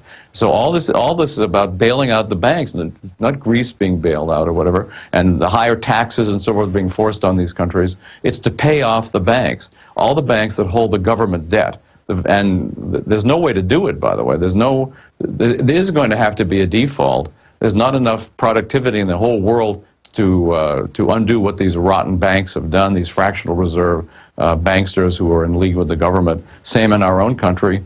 They're very, very powerful. Europe and the United States are sort of bankocracies. We saw it when Jamie Dimon was testifying before the Senate committee the other day, and they're all bowing and scraping before him. The senators were salaaming Jamie Dimon because, of course, it is the big banks that are in control. But one thing First of all, you need to educate yourself about banking. Murray Rothbard's great book, The Mystery of Banking, I can't recommend. And you don't need to be an economist. It's so well written, so easy to read, and so informative. You'll understand for the first time in your life what banking is about and what's wrong with the current state of banking. And but again, take your money out of the bank. Deal as much as you can in cash. You know, they hate it. And in fact, they want the cashless society so they can, like Bank of America, force fees on $5 every time you use your own bank card. No, we just lost Lew's Skype there for just a moment. We'll see if he's able to come back up. If not, that was a powerful interview with Lew Rockwell, LewRockwell.com, and I totally agree with him on the Ron Paul thing. There's no way he's going to be endorsing Mitt Romney. And people that say, hey, get behind the Republicans, Obama's bad. Look, the whole system's a fraud. We got to stop playing games. The reason I supported Ron Paul is because, okay, he's back. We got 1 minute to say bye. Thank you so much, Lew Rockwell. How do we support LewRockwell.com? Well, first read it, lewrockwell.com, and look at our ads. We're supported, of course, in the voluntary free market, unlike the government, which is supported by a gun to your head to grab your money, just like you, Alex. It's all the voluntary free market. So take a look at our ads. We also welcome contributions if you like what the site is. But most important, read it. It's new every day, except the weekend is one single day. It's invaluable. Thank you. Lew, thank you so much for the time. Thank you, Alex. All right, we'll be back with Governor Gary Johnson running for president as a libertarian. Hopefully Ron Paul will endorse him. We'll be right back. Well, Governor Gary Johnson joins us for the next 52 minutes. We will take a few calls starting at the bottom of the hour if you'd like to talk to Governor Johnson specifically on policies, issues, election 2012, how you can support him. He is the libertarian presidential nominee and candidate for 2012 for president. And Governor Johnson has been referred to as the most fiscally conservative governor in the country. He was the Republican governor of New Mexico from 95 to 2003. He is best known for his veto record, which includes over 750 vetoes. So he's kind of like a Ron Paul-style governor. But he's also for decriminalization of marijuana, a lot of other issues. He is a true libertarian in every sense of the word. And I hope Ron Paul endorses him, because Ron Paul endorsed Chuck Baldwin for the Constitution Party 4 years ago when it was clear Ron Paul couldn't win because of media demonization and cheating and things like that. Same thing happened this time, but he had even more support. Rand has created a firestorm by supporting Mitt Romney. And let me tell you, that is, again, the night and day compared to somebody like Governor Johnson. It's not just that he endorsed some Republican, ladies and gentlemen. It's Mitt Romney, who changes like a weather vane, who constantly flip-flops, who wrote what became Obamacare. I don't want to get into a rant. The point is that you'll never build a third party. You'll never break the stranglehold of the Crips and the Bloods, the Republicans and the Democrats, as Ventura calls them, if we don't start changing things. And he should be in the national debates. It shouldn't just be Mitt Romney and Obama, both paid for by Goldman Sachs, who have different rhetoric. One's against gay marriage, one's for it. Total football issue that they just bring up to distract people, regardless of which side of that you're on. And we're going to get Governor Johnson's take on all this, his policies and more, joining us via video Skype if you're watching at prisonplanet.tv or listening on XM 166 or other systems. Sir, obviously I want to get into your campaign, but what do you make and what have your supporters made of Rand Paul coming out and endorsing Mitt Romney? And are you obviously hoping that Ron Paul will endorse you and swing his huge grassroots of tens of millions towards you? Well, Alex, I was asked for Ron Paul's endorsement by Ron Paul in 2008. I readily gave that endorsement. And when I dropped out of the Republican Party, Republican process here running for president, I asked all my supporters, hey, support Ron Paul. So I'm a Ron Paul fan. I think by his own admission, he's not going to get the nomination. So where does his support go? I'd love to have his support. I think that what he and I are saying are the same. Look, I think it's important that I am in the national debates against Romney and Obama. I'm going to be the only candidate that doesn't want to bomb Iran. I'm going to be the only candidate that wants to get out of Afghanistan now, bring home the troops. I'm the only candidate that's advocating, I'm promising to submit a balanced budget to Congress in the year 2013, believing that if we don't fix our budget, that if we don't spend within our means, we're going to find ourselves in the midst of a monetary collapse. And what that is that the money that we have doesn't buy a thing, and I don't see life in America as very pleasant when the money that we have doesn't buy a thing. And Ron Paul needs to endorse you sooner rather than later, because... Yeah, you know, Alex, I'm not expecting his endorsement. So we're not asking for it. I'm not expecting it. But that said, it's about his supporter. It's about everybody listening, I think, and everybody listening having a voice. And I'm presenting myself as that voice. But it's a no-brainer. If he didn't endorse John McCain, then he can't endorse Mitt Romney. He's got to. He was a libertarian presidential candidate in '88, as you know. Well, I know that, and I think there's Rand coming out and endorsing Romney. I mean, that's all about politics and somehow staying part of the Republican Party. I talked to Republican supporters of Ron Paul in Fort Worth just the other night, and they were imploring me to stay within the Republican Party and to work within the Republican Party, that they had worked really hard to make changes within the Republican Party and wanted those changes to stick. Look, I completely agree with that. I applaud all the Ron Paul supporters that have worked so hard to really try and change and continue to try and change the Republican Party. But come over to the Libertarian Party. There aren't any changes that are going to have to be made. Well, if anybody thinks Mitt Romney is going to turn against Goldman Sachs and the globalists and all the rest of it, they've got another thing coming. I mean, Mitt Romney is going to do what his special interests want him to do, and that's why I'm worried about Rand down the road, because Romney probably will get in. You know, you're there basically to inject real issues. I wish you would win, but people should get behind you. And everybody's turning against Obama right now. Barring some big crisis or war or staged event, I think Obama's toast. The writing's on the wall. The left is turning against him. The establishment's turning against him. It's starting to look like a rout here. The sharks smell blood. And then it's going to be Mitt Romney, and Rand Paul now has hitched his wagon to that. What's he going to do when Mitt Romney says torture is good, NDAA is good, attack Iran is good? I mean, that's what Mitt Romney stands for. It is what Mitt Romney stands for. Mitt Romney says, hey, let's balance the federal budget, but you know what? We need to grow defense spending a little bit, and we need to hold Medicare harmless. Well, you can't do that. I finished the second grade. The mathematics doesn't add up.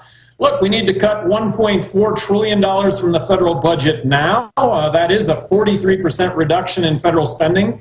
I would be the only candidate if I'm in the debates. A libertarian candidate for president, me. I'm going to be on the ballot in all 50 states. I think that is very significant. No, I agree. I agree. Governor, people should get behind you. And then the argument, well, that'll just put Obama in. I don't think that squares with it. I mean, I think you're going to have a lot of Democrats who are mad at Obama as well voting for you. Well, really, I come at libertarian candidate. I being a libertarian nominee for president. Me, I'm going to come at Obama hard from the left, from a standpoint of civil liberties, and I'm going to come at Romney hard from the right, from the standpoint of dollars and cents and balancing the federal budget. In the few states where they've actually done an analysis of who I take more votes from, I actually take more votes from Obama, which doesn't surprise me, but the analysis is somewhat mixed, which holds to my belief that I end up taking equally from both parties, and I take from a group independents that wouldn't ordinarily vote. Well, I think maybe I'm going to give independents a reason to vote, or I'm going to give a lot of people a reason to vote, that their vote would actually be cast in ideological way that says, look, we care about civil liberties, and look, we care about a balanced budget. Where do you stand? Because Rand Paul is doing some good work saying he's proposing a bill protecting Americans from drone surveillance without warrants. Well, what about the Pentagon? They're not supposed to be domestically involved. And now, the head of the Army came out in the CFR report 2 weeks ago and said, hey, we want to put troops, armed troops in every city to aid the police. I mean, I might as well move to Guatemala or Nigeria or Saudi Arabia or get to teleport back to Nazi Germany or North Korea right now. I mean, just the racing of the CIA director saying, we're listening to you without warrants, ha, ha, ha. Why do you think they're going so crazy right now, both political parties, like a cancer metastasizing? I mean, what's your take on all that? Well, it's about electing leaders that aren't standing up to this. We need to have a leader stand up against this. I'm going to be the only candidate for president that wants to abolish the Department of Homeland Security. This stuff, as you point out, every single day, it's getting worse, not better. And if you think it's going to change electing Romney, you know, you're crazy. And of course, this has gotten worse under Obama. It's going to continue to get worse under Obama. It is, absolutely. Again, GaryJohnson2012.com. Is that the best website for folks to visit? That is the best website to visit. Thank you. Oh, you bet. GaryJohnson2012.com, folks. And you win. A protest vote, injecting ideas. He could win. I mean, things have happened like this. But regardless, we've got to support somebody from outside the power structure. I'm sorry, I'm not endorsing Mitt Romney, folks, the author of Obamacare, Mr. Anti-Gun, any of it. It's not going to happen. He loves the drug war. He loves, all of it. We've got to support somebody else. Now, I know they fought to keep you out of debates. They fought to keep you. The system's scared of you because they know you're a real constitutional libertarian, / old line conservative common sense. So they're very, very afraid of you. They've tried to really suppress you like they did Ron Paul 4 years ago. What do we do, because you're on in all 50 states, to make sure you're in the debate when the two parties have hijacked that? What do we do to make sure that they can't blacklist you? Well, it's getting online, GaryJohnson2012.com, to get the following information, and that is contact all the polling organizations so that I'm in the polls. That was really the issue with the debates and the Republican Party. I wasn't in the polls that determined who got in the debates. When I'm in the polls right now, I'm polling anywhere between 7 and 9% nationally. I think the biggest contributor to the fact that I'm 7 to 9% is the fact that I'm the third name. But as this goes forward, it's more than just a third name. It is someone who is stronger than Obama on civil liberties, and it's someone who's stronger than Mitt Romney when it comes to dollars and cents. Governor, stay there. Stay there. We got to go to break. Wow. But I mean, what a great point. They won't even let him get his name in the polls. Or like when Ron Paul would win a debate and win in the poll, they just wouldn't show him. Incredible. Look at the fraud. The system does not want us supporting Gary Johnson. We need to. Libertarian or president, not supporting Mitt Romney. Your calls are coming up in the next segment for Gary Johnson, former governor of New Mexico, very successful out there, sticking to his promises. And he is running as a libertarian candidate. And in the past, Ron Paul would have endorsed the Libertarian candidate or the Constitution Party candidate. And I'm telling you, it will be a departure from what Ron Paul normally does, and the Ron Paul we love, if he doesn't endorse somebody. And Gary Johnson is who he needs to endorse. I know that some people that are working for Ron Paul, the Politico types, want to be big stars in the Republican Party, but this isn't about that. It isn't about... just going into the Republican Party and being taken over. And I know a lot of Ron Paul people think that's happening, and that's good. But we've had a great Republican Party platform here in Texas for a long time. They never follow it. So the ideas of, well, maybe Ron Paul should endorse Romney so he gets a speaking slot that almost no one watches now. I mean, these things are a joke. These things are a joke. And there's a real disenchantment. Congress has a 9% approval rating. Governor Johnson... It took people only 6 months to start waking up to Obama, that he'd conned them. Used to, it took people 3-4 years to wake up to a politician. Are voters starting to get more savvy? I mean, why do you think the American people are buying millions of guns a month? No, I think that that's exactly the case. And I would like to point out that so much is made about working together. Working together is just code in Washington to spend more money. I'd like to point out that when it comes to Obama and Romney, that I have more governmental executive experience than the two of them combined. And if your initial knee-jerk is, we don't need people with more government experience, my experience in government is saying no to government spending, is saying no to the attacks on our civil liberties. I may have vetoed more legislation than the other 49 governors in the country combined. That's my experience. I am promising to submit a balanced budget to Congress in the year 2013.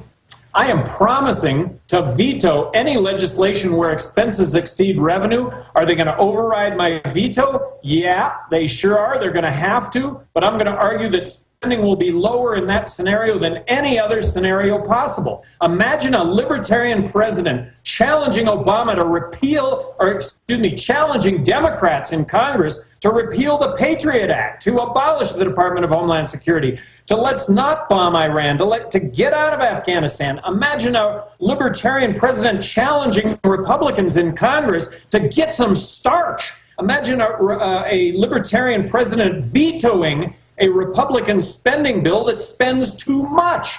Get some starch. Let's save the country. I agree with you, but I mean, you've gone over the numbers. We had Lew Rockwell on earlier talking about it. Even if they hyperinflate, we're going to go bankrupt, and government, it looks like, has decided like a cancer to just eat everything, to totally take over. Don't the defense contractors, don't the welfare people, don't the unions, don't they all know that the course we're going on will wreck everything? Don't they get it? Don't they understand? Or is it just the special interests just don't care? They're in there snatching for whatever they can get right now. Well, I think people do understand, and unless they have a clear choice, and I don't mean Obama and Romney, where Romney says, let's slash spending, but you just scratch the surface a little bit, and he wants to increase spending for defense. And I cringe every time I call the Department of War the Department of Defense. But we should increase spending for the Department of Defense, and we should hold Medicare harmless. Well, and for those listening, for everyone in this country, look, if we don't spend within our means, if we don't cut Medicare spending by 43%, we're going to find ourselves without a healthcare system at all. And that's what's at stake here. If we don't fix this, we're all going down together, all of us. And that would be mutual sacrifice on all of our parts. And I think really key to this, too, is mutual. This needs to be fair. And the country is anything but fair. It's up for sale. Both parties sell it. They've got their hands out. And corporations, individuals, groups, they're out to pay for it. And they do. And they get their special Governor, they get their special place in line in this country. We're going to break here and come back with more points you've got to make. And because I've been asking the questions, I want to hear what's most important on your plate, but also take some calls. But think about this question when we come back first. Why are they announcing TSA checkpoints on the highways? Why are they ordering 450 million rounds of hollow point 40 cal? Why are they announcing armored pillboxes? Why is the head of the Army announcing they want to put armed troops stationed in every city and admitting that it's for domestic groups, not Al-Qaeda now? I mean, this is like a science fiction movie. And in Europe, they're announcing currency controls. They may not let you leave the country. I mean, this world is going into tyranny. It's really scary. We'll get your take on that. Look, the big mega corporations that are monopoly men, they want a giant dependent welfare class. They don't want a middle class. The system wants big government. You can have people that come out and say, oh, no, they want libertarianism. Yeah, there are some globalists who want to call it libertarianism and privatize things that are already public, but then just operate as government ripping you off. Don't confuse that Bilderberg, Peter Thiel type idea as real constitutionalism or what you call libertarianism. The ideas of drug decriminalization, the ideas of states' rights, the idea of not having a nanny state. I want to get the governor's take on the police state question I brought up with the proliferation of the military, the checkpoints, all of it here in a moment. Then your phone calls. I'll also ask me about the nanny state. California is moving into New York. city saying no soft drinks above 16 ounces, milk products will be banned, popcorn. I mean, we're actually saying this. I mean, I feel crazy when I say it. I feel like I'm lying. Even though it's in the news, my brain says that can't be true. Feels like I'm saying Martians landed in the Central Park. I mean, it sounds crazy. 30,000 armed drones sounds crazy. The head of the Army saying, the Secretary of the Army 2 weeks ago, and the CFR saying, we're going to have armed troops in every city to take on the Americans. I mean, I'm ranting. We're going back to the governor here in a moment. I want to tell you about one of the ways we fund our operation, and that is selling products that I believe in. ProPure is the best gravity-fed filter side by side against all the other major competitors. You can check it out at InfoWarsShop.com or InfoWarsStore.com. We'll also get you there. We already have the lowest prices on the ProPure, but you can get an additional 10% off at checkout by entering the code WATER, W-A-T-E-R, if you're public school educated like I am. And then last but not least, I have found the best field filter that makes even, scummy swamp water safe to drink. We have the lowest price on the Life Straw, and you get a free citizen rule book and bumper stickers when you order it at Infowars.com. So ProPure, the lowest price at Infowars.com or InfoWarsShop.com, and Life Straw, the best field filter out there.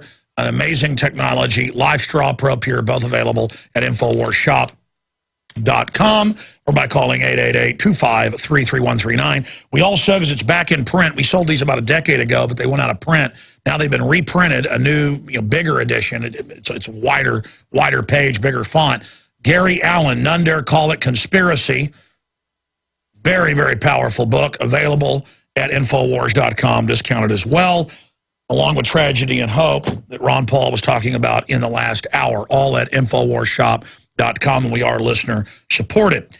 Okay, going back to the governor. Governor, you heard my question, my diatribe about the accelerating, not even federalization, but militarization of everything, and shifting from it's for Al-Qaeda to it's for libertarian right-wing extremists.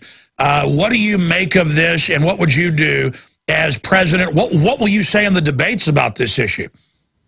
Well, the root of all evil are politicians that want to get elected to save you and I from all of the what's bad in the world, whether that be drugs, whether that be the illegal immigrant, whether that be poor health care, whether that be the terrorist threat, and so we need to bomb Iran, and we need to get in an endless war in Afghanistan. And so it's politicians at the root of all evil, creating with the executive, with the president, new agencies to address all these fears, and then the bureaucrats that run amok to go along with this. Look, I will tell you, as governor of New Mexico, my experience, good government was easy. It wasn't hard, and it started with looking at issues first and politics last. Don't discount electing a president of the United States beholden to no one, that goes in, and if no laws change, being able to control all these agencies, because the President of the United States appoints the heads of all these agencies, because the President of the United States appoints the heads of all and the membership of all boards and commissions, the President of the United States controls rules and regulations. The President of the United States controls exactly what it is that you are talking about right now, because these are all being driven through the various bureaucracies. That can come to an end, electing a president of the United States that's actually going to bring leadership as opposed to status quo and being bought and paid for. Very well said. Now, again, getting back to Ron Paul here briefly, Ron Paul says let the states handle it with abortion and things, but then you get off into other issues that that are national sovereignty issues. You mentioned illegal aliens. Well, they use the illegals as an excuse to put in biometrics, but then don't even use it against them. Bank of America, wants 3 forms of ID for my crew members. We've been in there and shot video of it. One of my guys who had a bank account there. But an illegal can come in with a fake consular matricula. You can almost get out of Cracker Jack boxes. I understand immigrants are hardworking, as many of them are, actually do help the economy.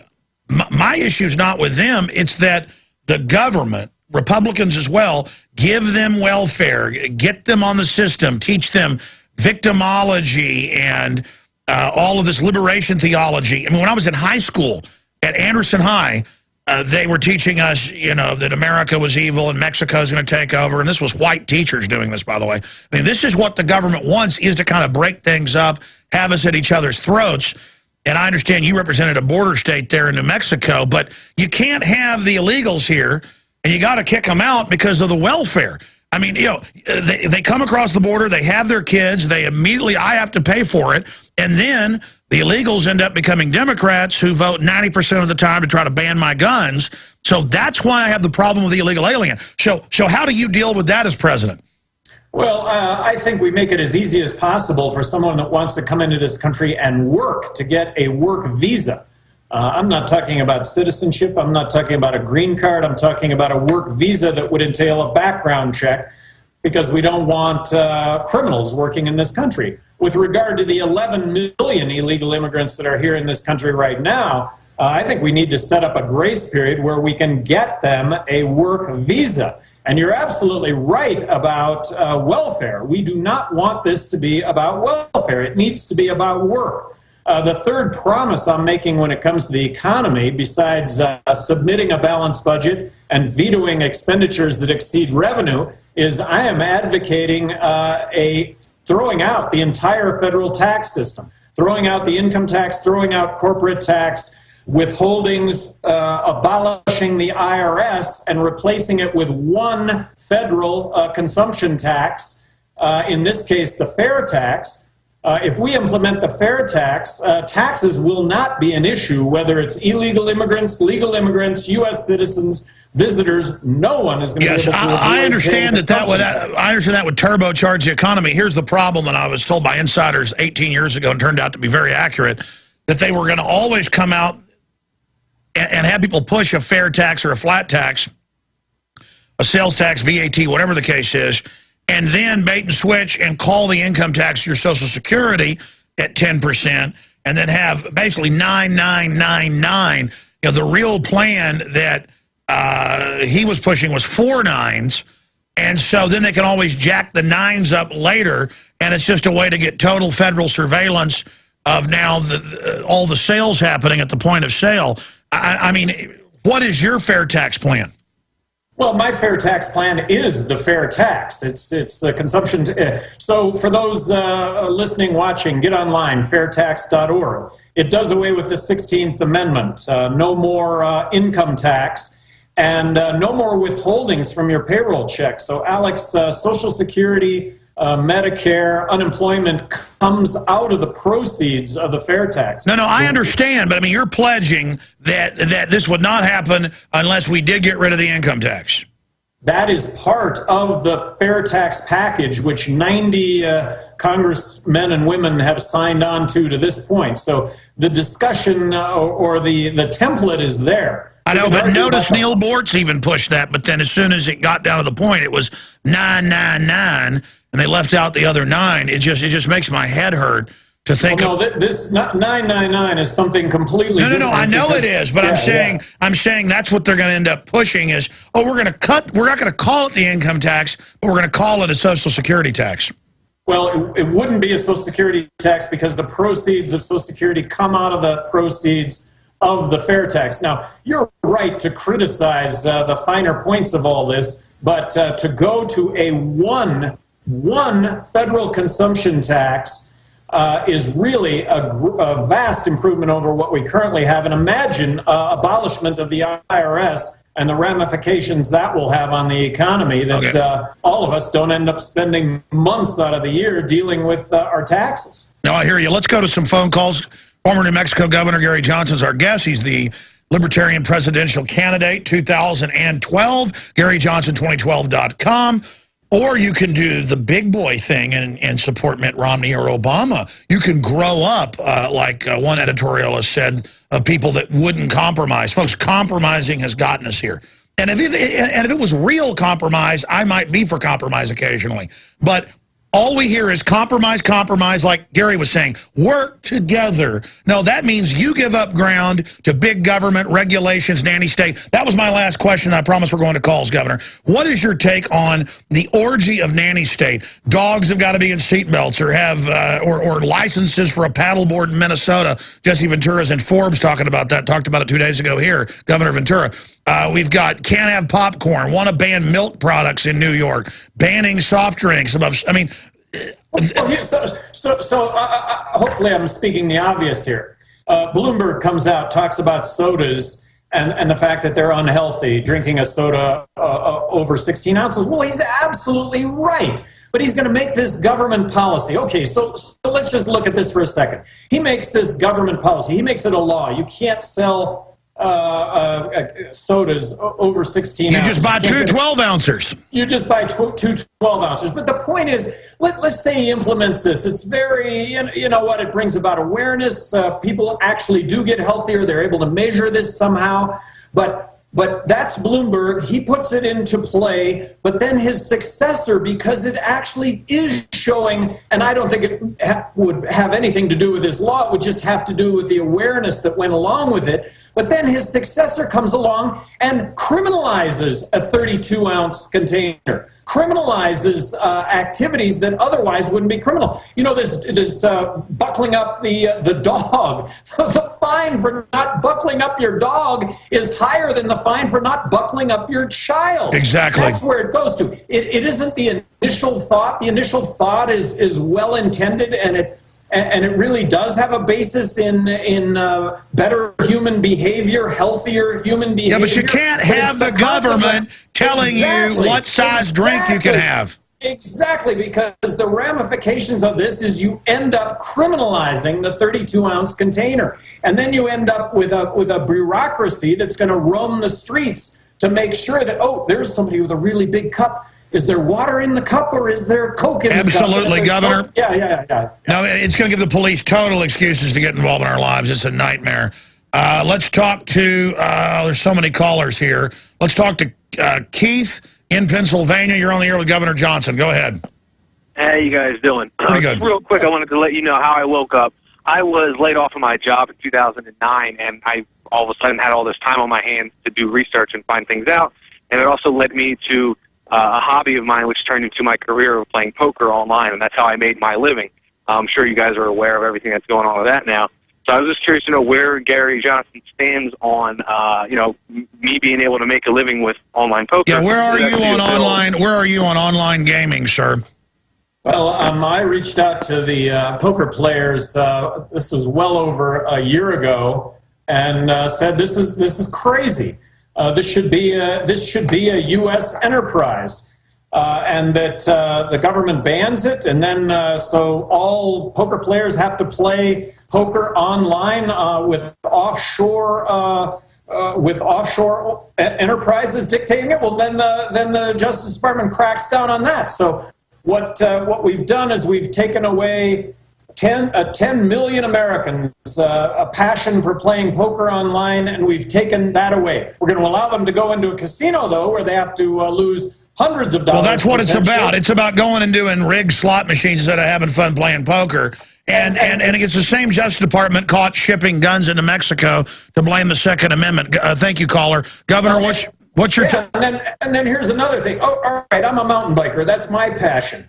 So I am riding my mountain bike on public trails that are now being subject to being closed to my mountain bike, but horses are allowed on those same trails. Horse excrement okay, but mountain bike tires not okay. That's the government, and this is online poker. Look, online poker. I should be able to play poker in this country, and I should be able to play poker in this country on a site that's owned by Americans, generating tens of thousands of jobs nationwide to accommodate the demand that goes along with online poker. But no, I can't do that, but I can go into a casino, and don't you know that the basis of all that legislation was the special interests, casino interests? Of course, it's the real mafia not wanting you to be able to play poker with somebody. Amazing.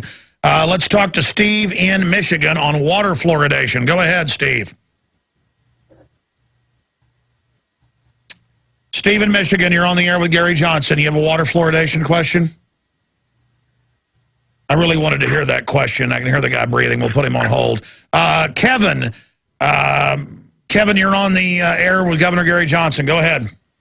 Thank you, Alex. I'm a former proud liberal Democrat who in '08 became a Ron Paul supporter.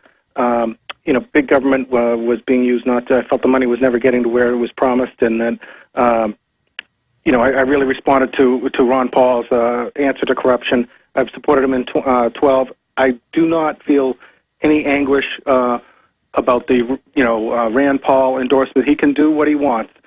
I feel grateful that we have a libertarian candidate that's on the ballot in all 50 states. I'm hopeful that the other libertarians and constitutionalists join and can switch over en masse and support Johnson's campaign. It would be just as if Ron Paul did switch over and do the third party. Yeah, we need to turbocharge that and really work to make sure he gets coverage. Thank you so much. Governor Johnson, comments on what he just said. Oh, just right on. All I'm getting on today, all I'm asking is give me a look. Gary Johnson 2012, give me a look. See if anything that I have done suggests that I am anything about big government, if I am anything about taking away civil liberties.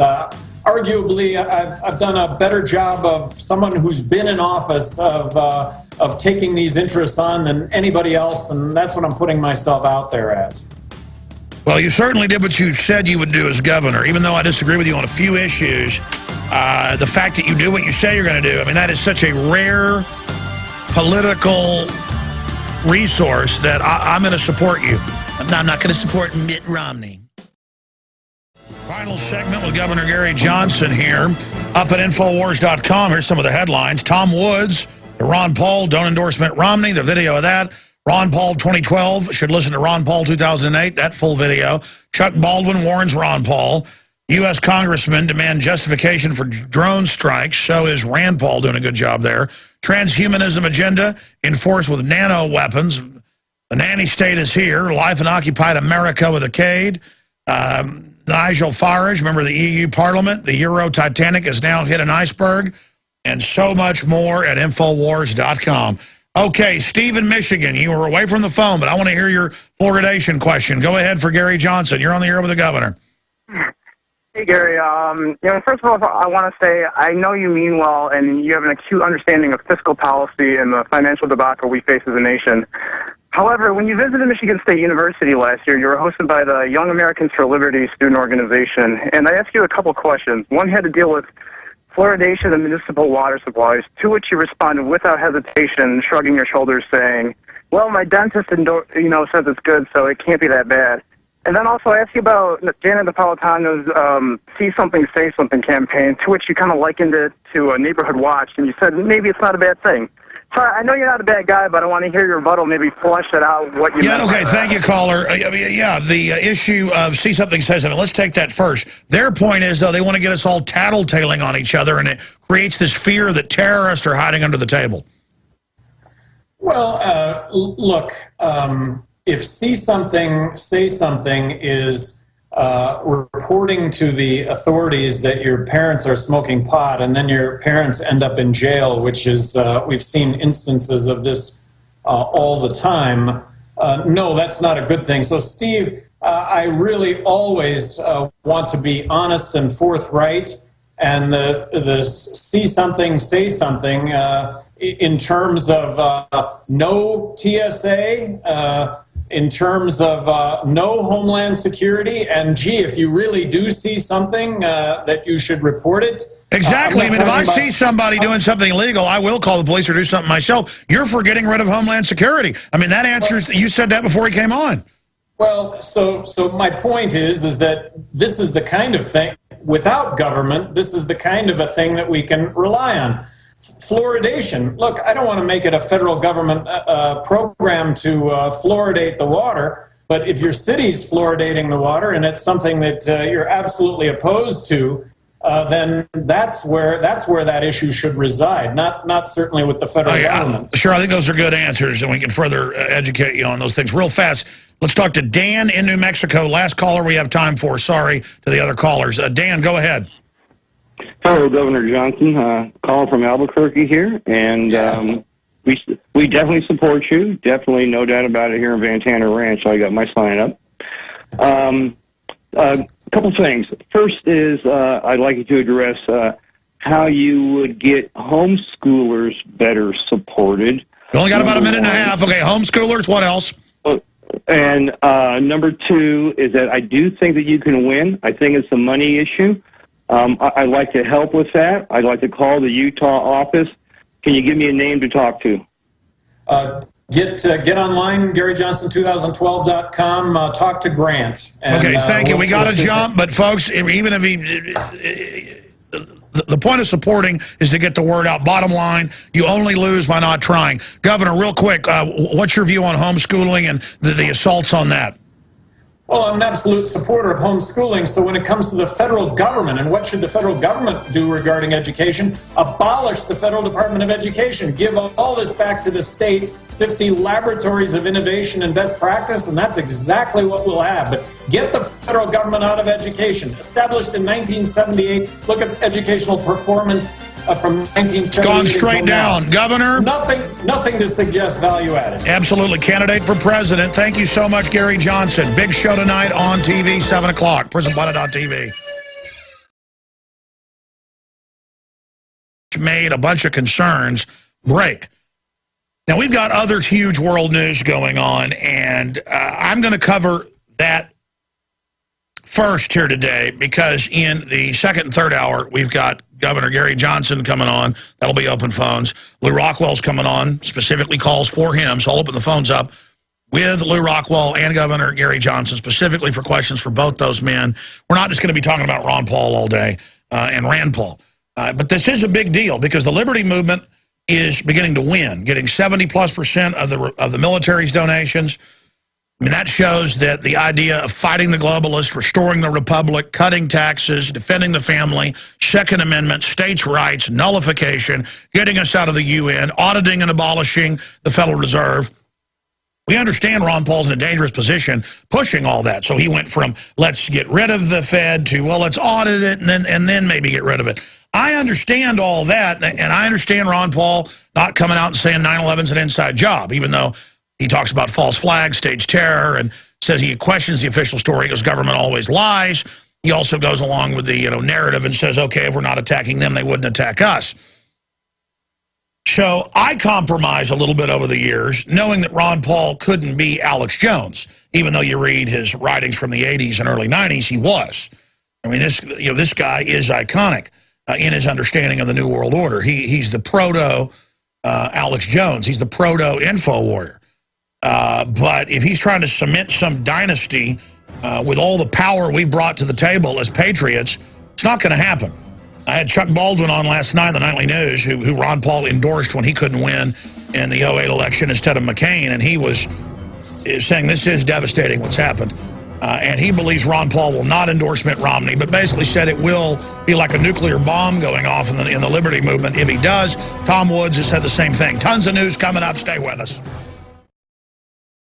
I was thinking last night and this morning just how crazy it is that everything that we've talked about year after year that was coming under this global corporate fascist world government is now beginning to actually unfold. I mean, we have been so dead on, so accurate, because the globalists think the public isn't paying attention, and most of the population of the planet isn't. But we're reading their CFR, their Trilateral Commission, the Bilderberg leaks, their public statements, where they openly talk about how they're sterilizing us through the food and water, how they're establishing world government, how they're going to get rid of the family, how they're going to put nanotech into us that basically rewires our brains, viruses that they call new vaccines coming out that make you not be angry again and to want to submit to them. That sounds like Martians from, can confirm what he's saying, is my dad was in the physics department and worked on the reactor. And then I'd already been told about how, your AM radio won't work out on Redbud Trail. There's so much. There it is, California's historical nuclear meltdown. And then it just goes over that whole report. Great, print that for me, but also print the NBC, California reactor meltdown in '59. Yeah, but I want the NBC. Thank you. Anyways, side issue. We sent the guys out to the limestone caves right in the middle of the wealthiest area of Austin, where, according to our source's grandfather and other documents and information we ferreted out, that they used it as a dump. I mean, it just never ends. We start looking into some type of particle accelerator railgun explosion, Department of Defense. UT's running bioweapons labs right outside Austin in level 2 facilities that are level 4. You've seen the level 2 facility with level 4 at the UT, University of Texas facility down in Galveston that got hit by the hurricane and destroyed, or pretty much destroyed. I mean, it's just, again, we're living in crazy land. And the railgun fires and blows up a part of a building and shoots a car driving down a country road. And they're like, never mind, there's some type of leak there. That's in the news. But the Army and UT are working on it. I mean, who knows? It's a nanotech facility. I forgot that part. Yeah, there it is. Ruling expected on L.A. nuclear cleanup. By the way, folks, you got to pray for us. Reporting that our sources, who are credible, are saying there is a nuclear waste dump in the middle of Austin. This has never been reported on. Just like this situation outside San Diego has never been reported on, is muy dangerous.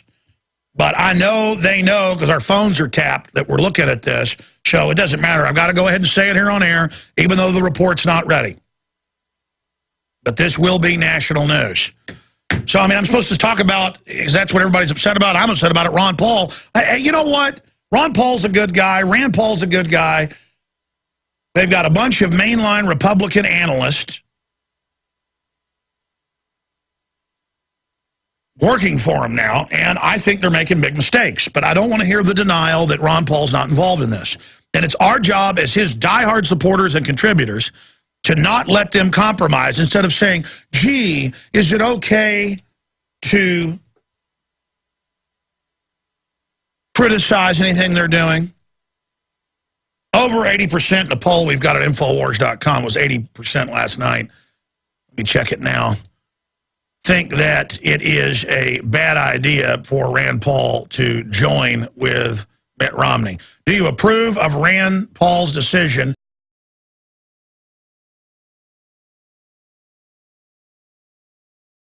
It is your PrisonPlanet.tv memberships that fund so much of what we do here on this operation. And then we're more than happy for the TV show, after it's aired live, then be leaked out onto the web to tens of millions of people. That's our goal.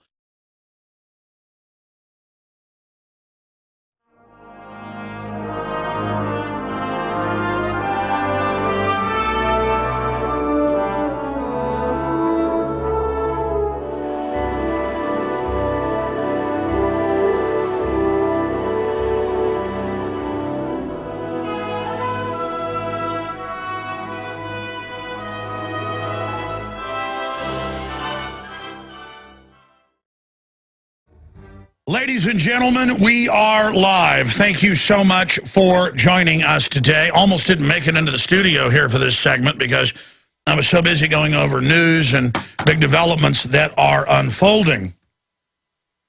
We're going to be here, obviously, for the next 3 hours today, and we have several big guests joining us. Lew Rockwell, the former chief of staff of Ron Paul, will be joining us to talk about the ongoing firestorm over Rand Paul endorsing Mitt Romney, happily, in his words, and the response by some of the Ron Paul establishment politicos. Tom Woods, who is good friends with Ron Paul, speaks at many of his rallies, put a video out yesterday saying there needs to be a top-down analysis of Campaign for Liberty, and pointed out the head of Campaign for Liberty, I didn't even know this, I went and looked it up, it was true, actually doesn't think we should be involved in foreign policy, constitutionalist, and we should just get Ron Paul and all of it out of the business of criticizing these wars. And he said there should be a top-down, we're going to play that video here in a moment, a top-down look at it, and that the head of it should be removed. Now, we called him up this morning, and he said, look, I think I've said enough. I'm going to just wait and see. I trust Ron Paul is not going to endorse Mitt Romney. If he does, it's going to pretty much destroy him, folks. And everybody is sitting here in horror because there are some rumors fluttering around at high levels that it's being considered. And as Ron Paul supporters, as admirers and supporters, it's our right, it's Tom Woods' right to come out and say, hey, we're concerned. And people are going, yeah, I keep getting weird neocon mail from Campaign for Liberty and from Rand Paul and Ron Paul's groups promoting people, and you go look them up, and they're Council on Foreign Relations, they're pro-war. That's why the dam broke. Look, Rand doing that really just fashion, and I'm not knocking anybody that's into that kind of stuff. It's all interesting. Sports is interesting, fashion's interesting, guns are interesting, you know, women are very interesting. I mean, I get it. I understand saying, oh, the world's crazy, I'm just going to enjoy myself. But there's something bigger than that. Our ancestors always were in a struggle against the tyrants and control freaks and megalomaniacs to carve out all the good things we've got today. And life is so short, I'm not worried about my physical death. I'm not worried about my physical death. I am worried about the death of our species and letting a bunch of crazy people that want to vandalize our genetic code and are doing it through the chemical and biological attacks and radiological attacks they've got us under that they brag about. I don't want to just give the future over to these people. My son is here with me today. I took him to work with me because it's summertime. My wife's taking my daughters with friends to a water park, but he wanted to come here with us. And I promised him I'd take off work early today and let Aaron, or I think Darren McBreen's doing the nightly news tonight, and I'd take him out and do some stuff today. But, you know, once I go ahead and release the information, my gut tells me I need to, about the nuclear waste dump hidden in the middle of Austin, and the nuclear reactors and all the rest of it. And remember, they just declassified a few years ago that in Southern California, they had that sodium salt reactor meltdown bigger than Chernobyl in, 59, and that was kept secret until just a few years ago. In fact, guys, that's NBC News. Will you guys print me just California reactor meltdown kept secret, and that should bring it up. I've shown it on air before and played part of the newscast, but I mean, the point is that you discover this, and then, you know, UT runs the Sanandia Labs out in New Mexico, and it's just, we start going out, I'm like, let's go do a piece on the nuclear reactor under UT that's still running its half-life, and then the two big ones, well, the little one and the big one, they've got up at the J.J. Pickle Center that no one seems to know about or care about, with all the, you know, barbed wire machine gun nest over there, where they do tests. The most dangerous type of reactors, they're doing constant tests and manipulations of them. And then you find out that 9 out of 10, and Aaron's got these numbers, the government admits reactors are leaking in the United States. 9 out of 10, it's the same number worldwide. And all of that's happening. And then we start doing research and discover someone right here in our own crew's grandfather was the head superintendent of all the buildings and maintenance for the University of Texas, and knows all about it. Like space in some 50s movie that come and spray stuff on the town and make everybody subservient zombies. It's all being looked at. It's all being done. Yesterday, we saw KXAN TV report on a Army Department of Defense UT test outside Austin, out in the hill country, that blew up a laboratory and fired railgun shrapnel, high-speed projectile into someone's car, basically blowing the car up and injuring them. And I sent reporters out yesterday to look into it. I'm just going to leave it at that. We've got to put the report together, but this is the kind of thing I'm worried about SWAT teams busting in here any minute. And by the way, the FBI's been here repeatedly, the Secret Service. I mean, they've tried to shut us down before. My wife said the phones have got to be tapped. They were flipping on and off this morning and clicking, and you pick the phone up and somebody be talking. So I've gotten calls before, and they've said, we're listening to you. You know, you just said this. My wife has gotten calls repeatedly where they tell her what she was just talking about with her parents or with me on the phone to freak her out. But the phones were clicking and going wild.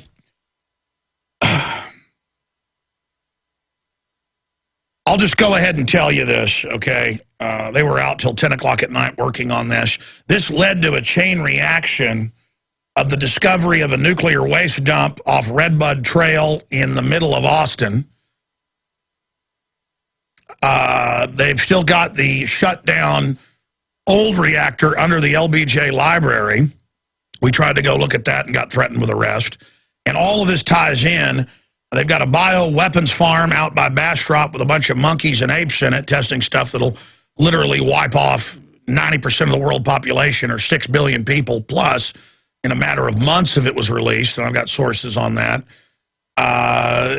Just where I live is like a fantasy land of super science weapons from a science fiction movie. I mean, I'm wondering where Thundar the Barbarian is going to come running by any minute. And then I'm about to get in for the most of the show about Ron Paul and Rand Paul, who are great guys. People have been hurt by watching the direction of Rand Paul and Campaign for Liberty change. Ron Paul is involved in this. But at the end of the day, it doesn't even matter. I mean, we'll be lucky if the globalists don't release some super weapon in the next 5 years and kill almost all of us, as they've talked about doing. You know, they discuss how they're going to set up a world government, get a control grid in, release giant bioweapon plagues to reduce our numbers. And you know, we've got the quotes in films like Endgame. WhatIsTheEndgame.com as the online bibliography. I read you constant, government documents and reports here on air. I mean, it's just, we're living in a science fiction land, and the general public is just totally obsessed with lotteries and sports and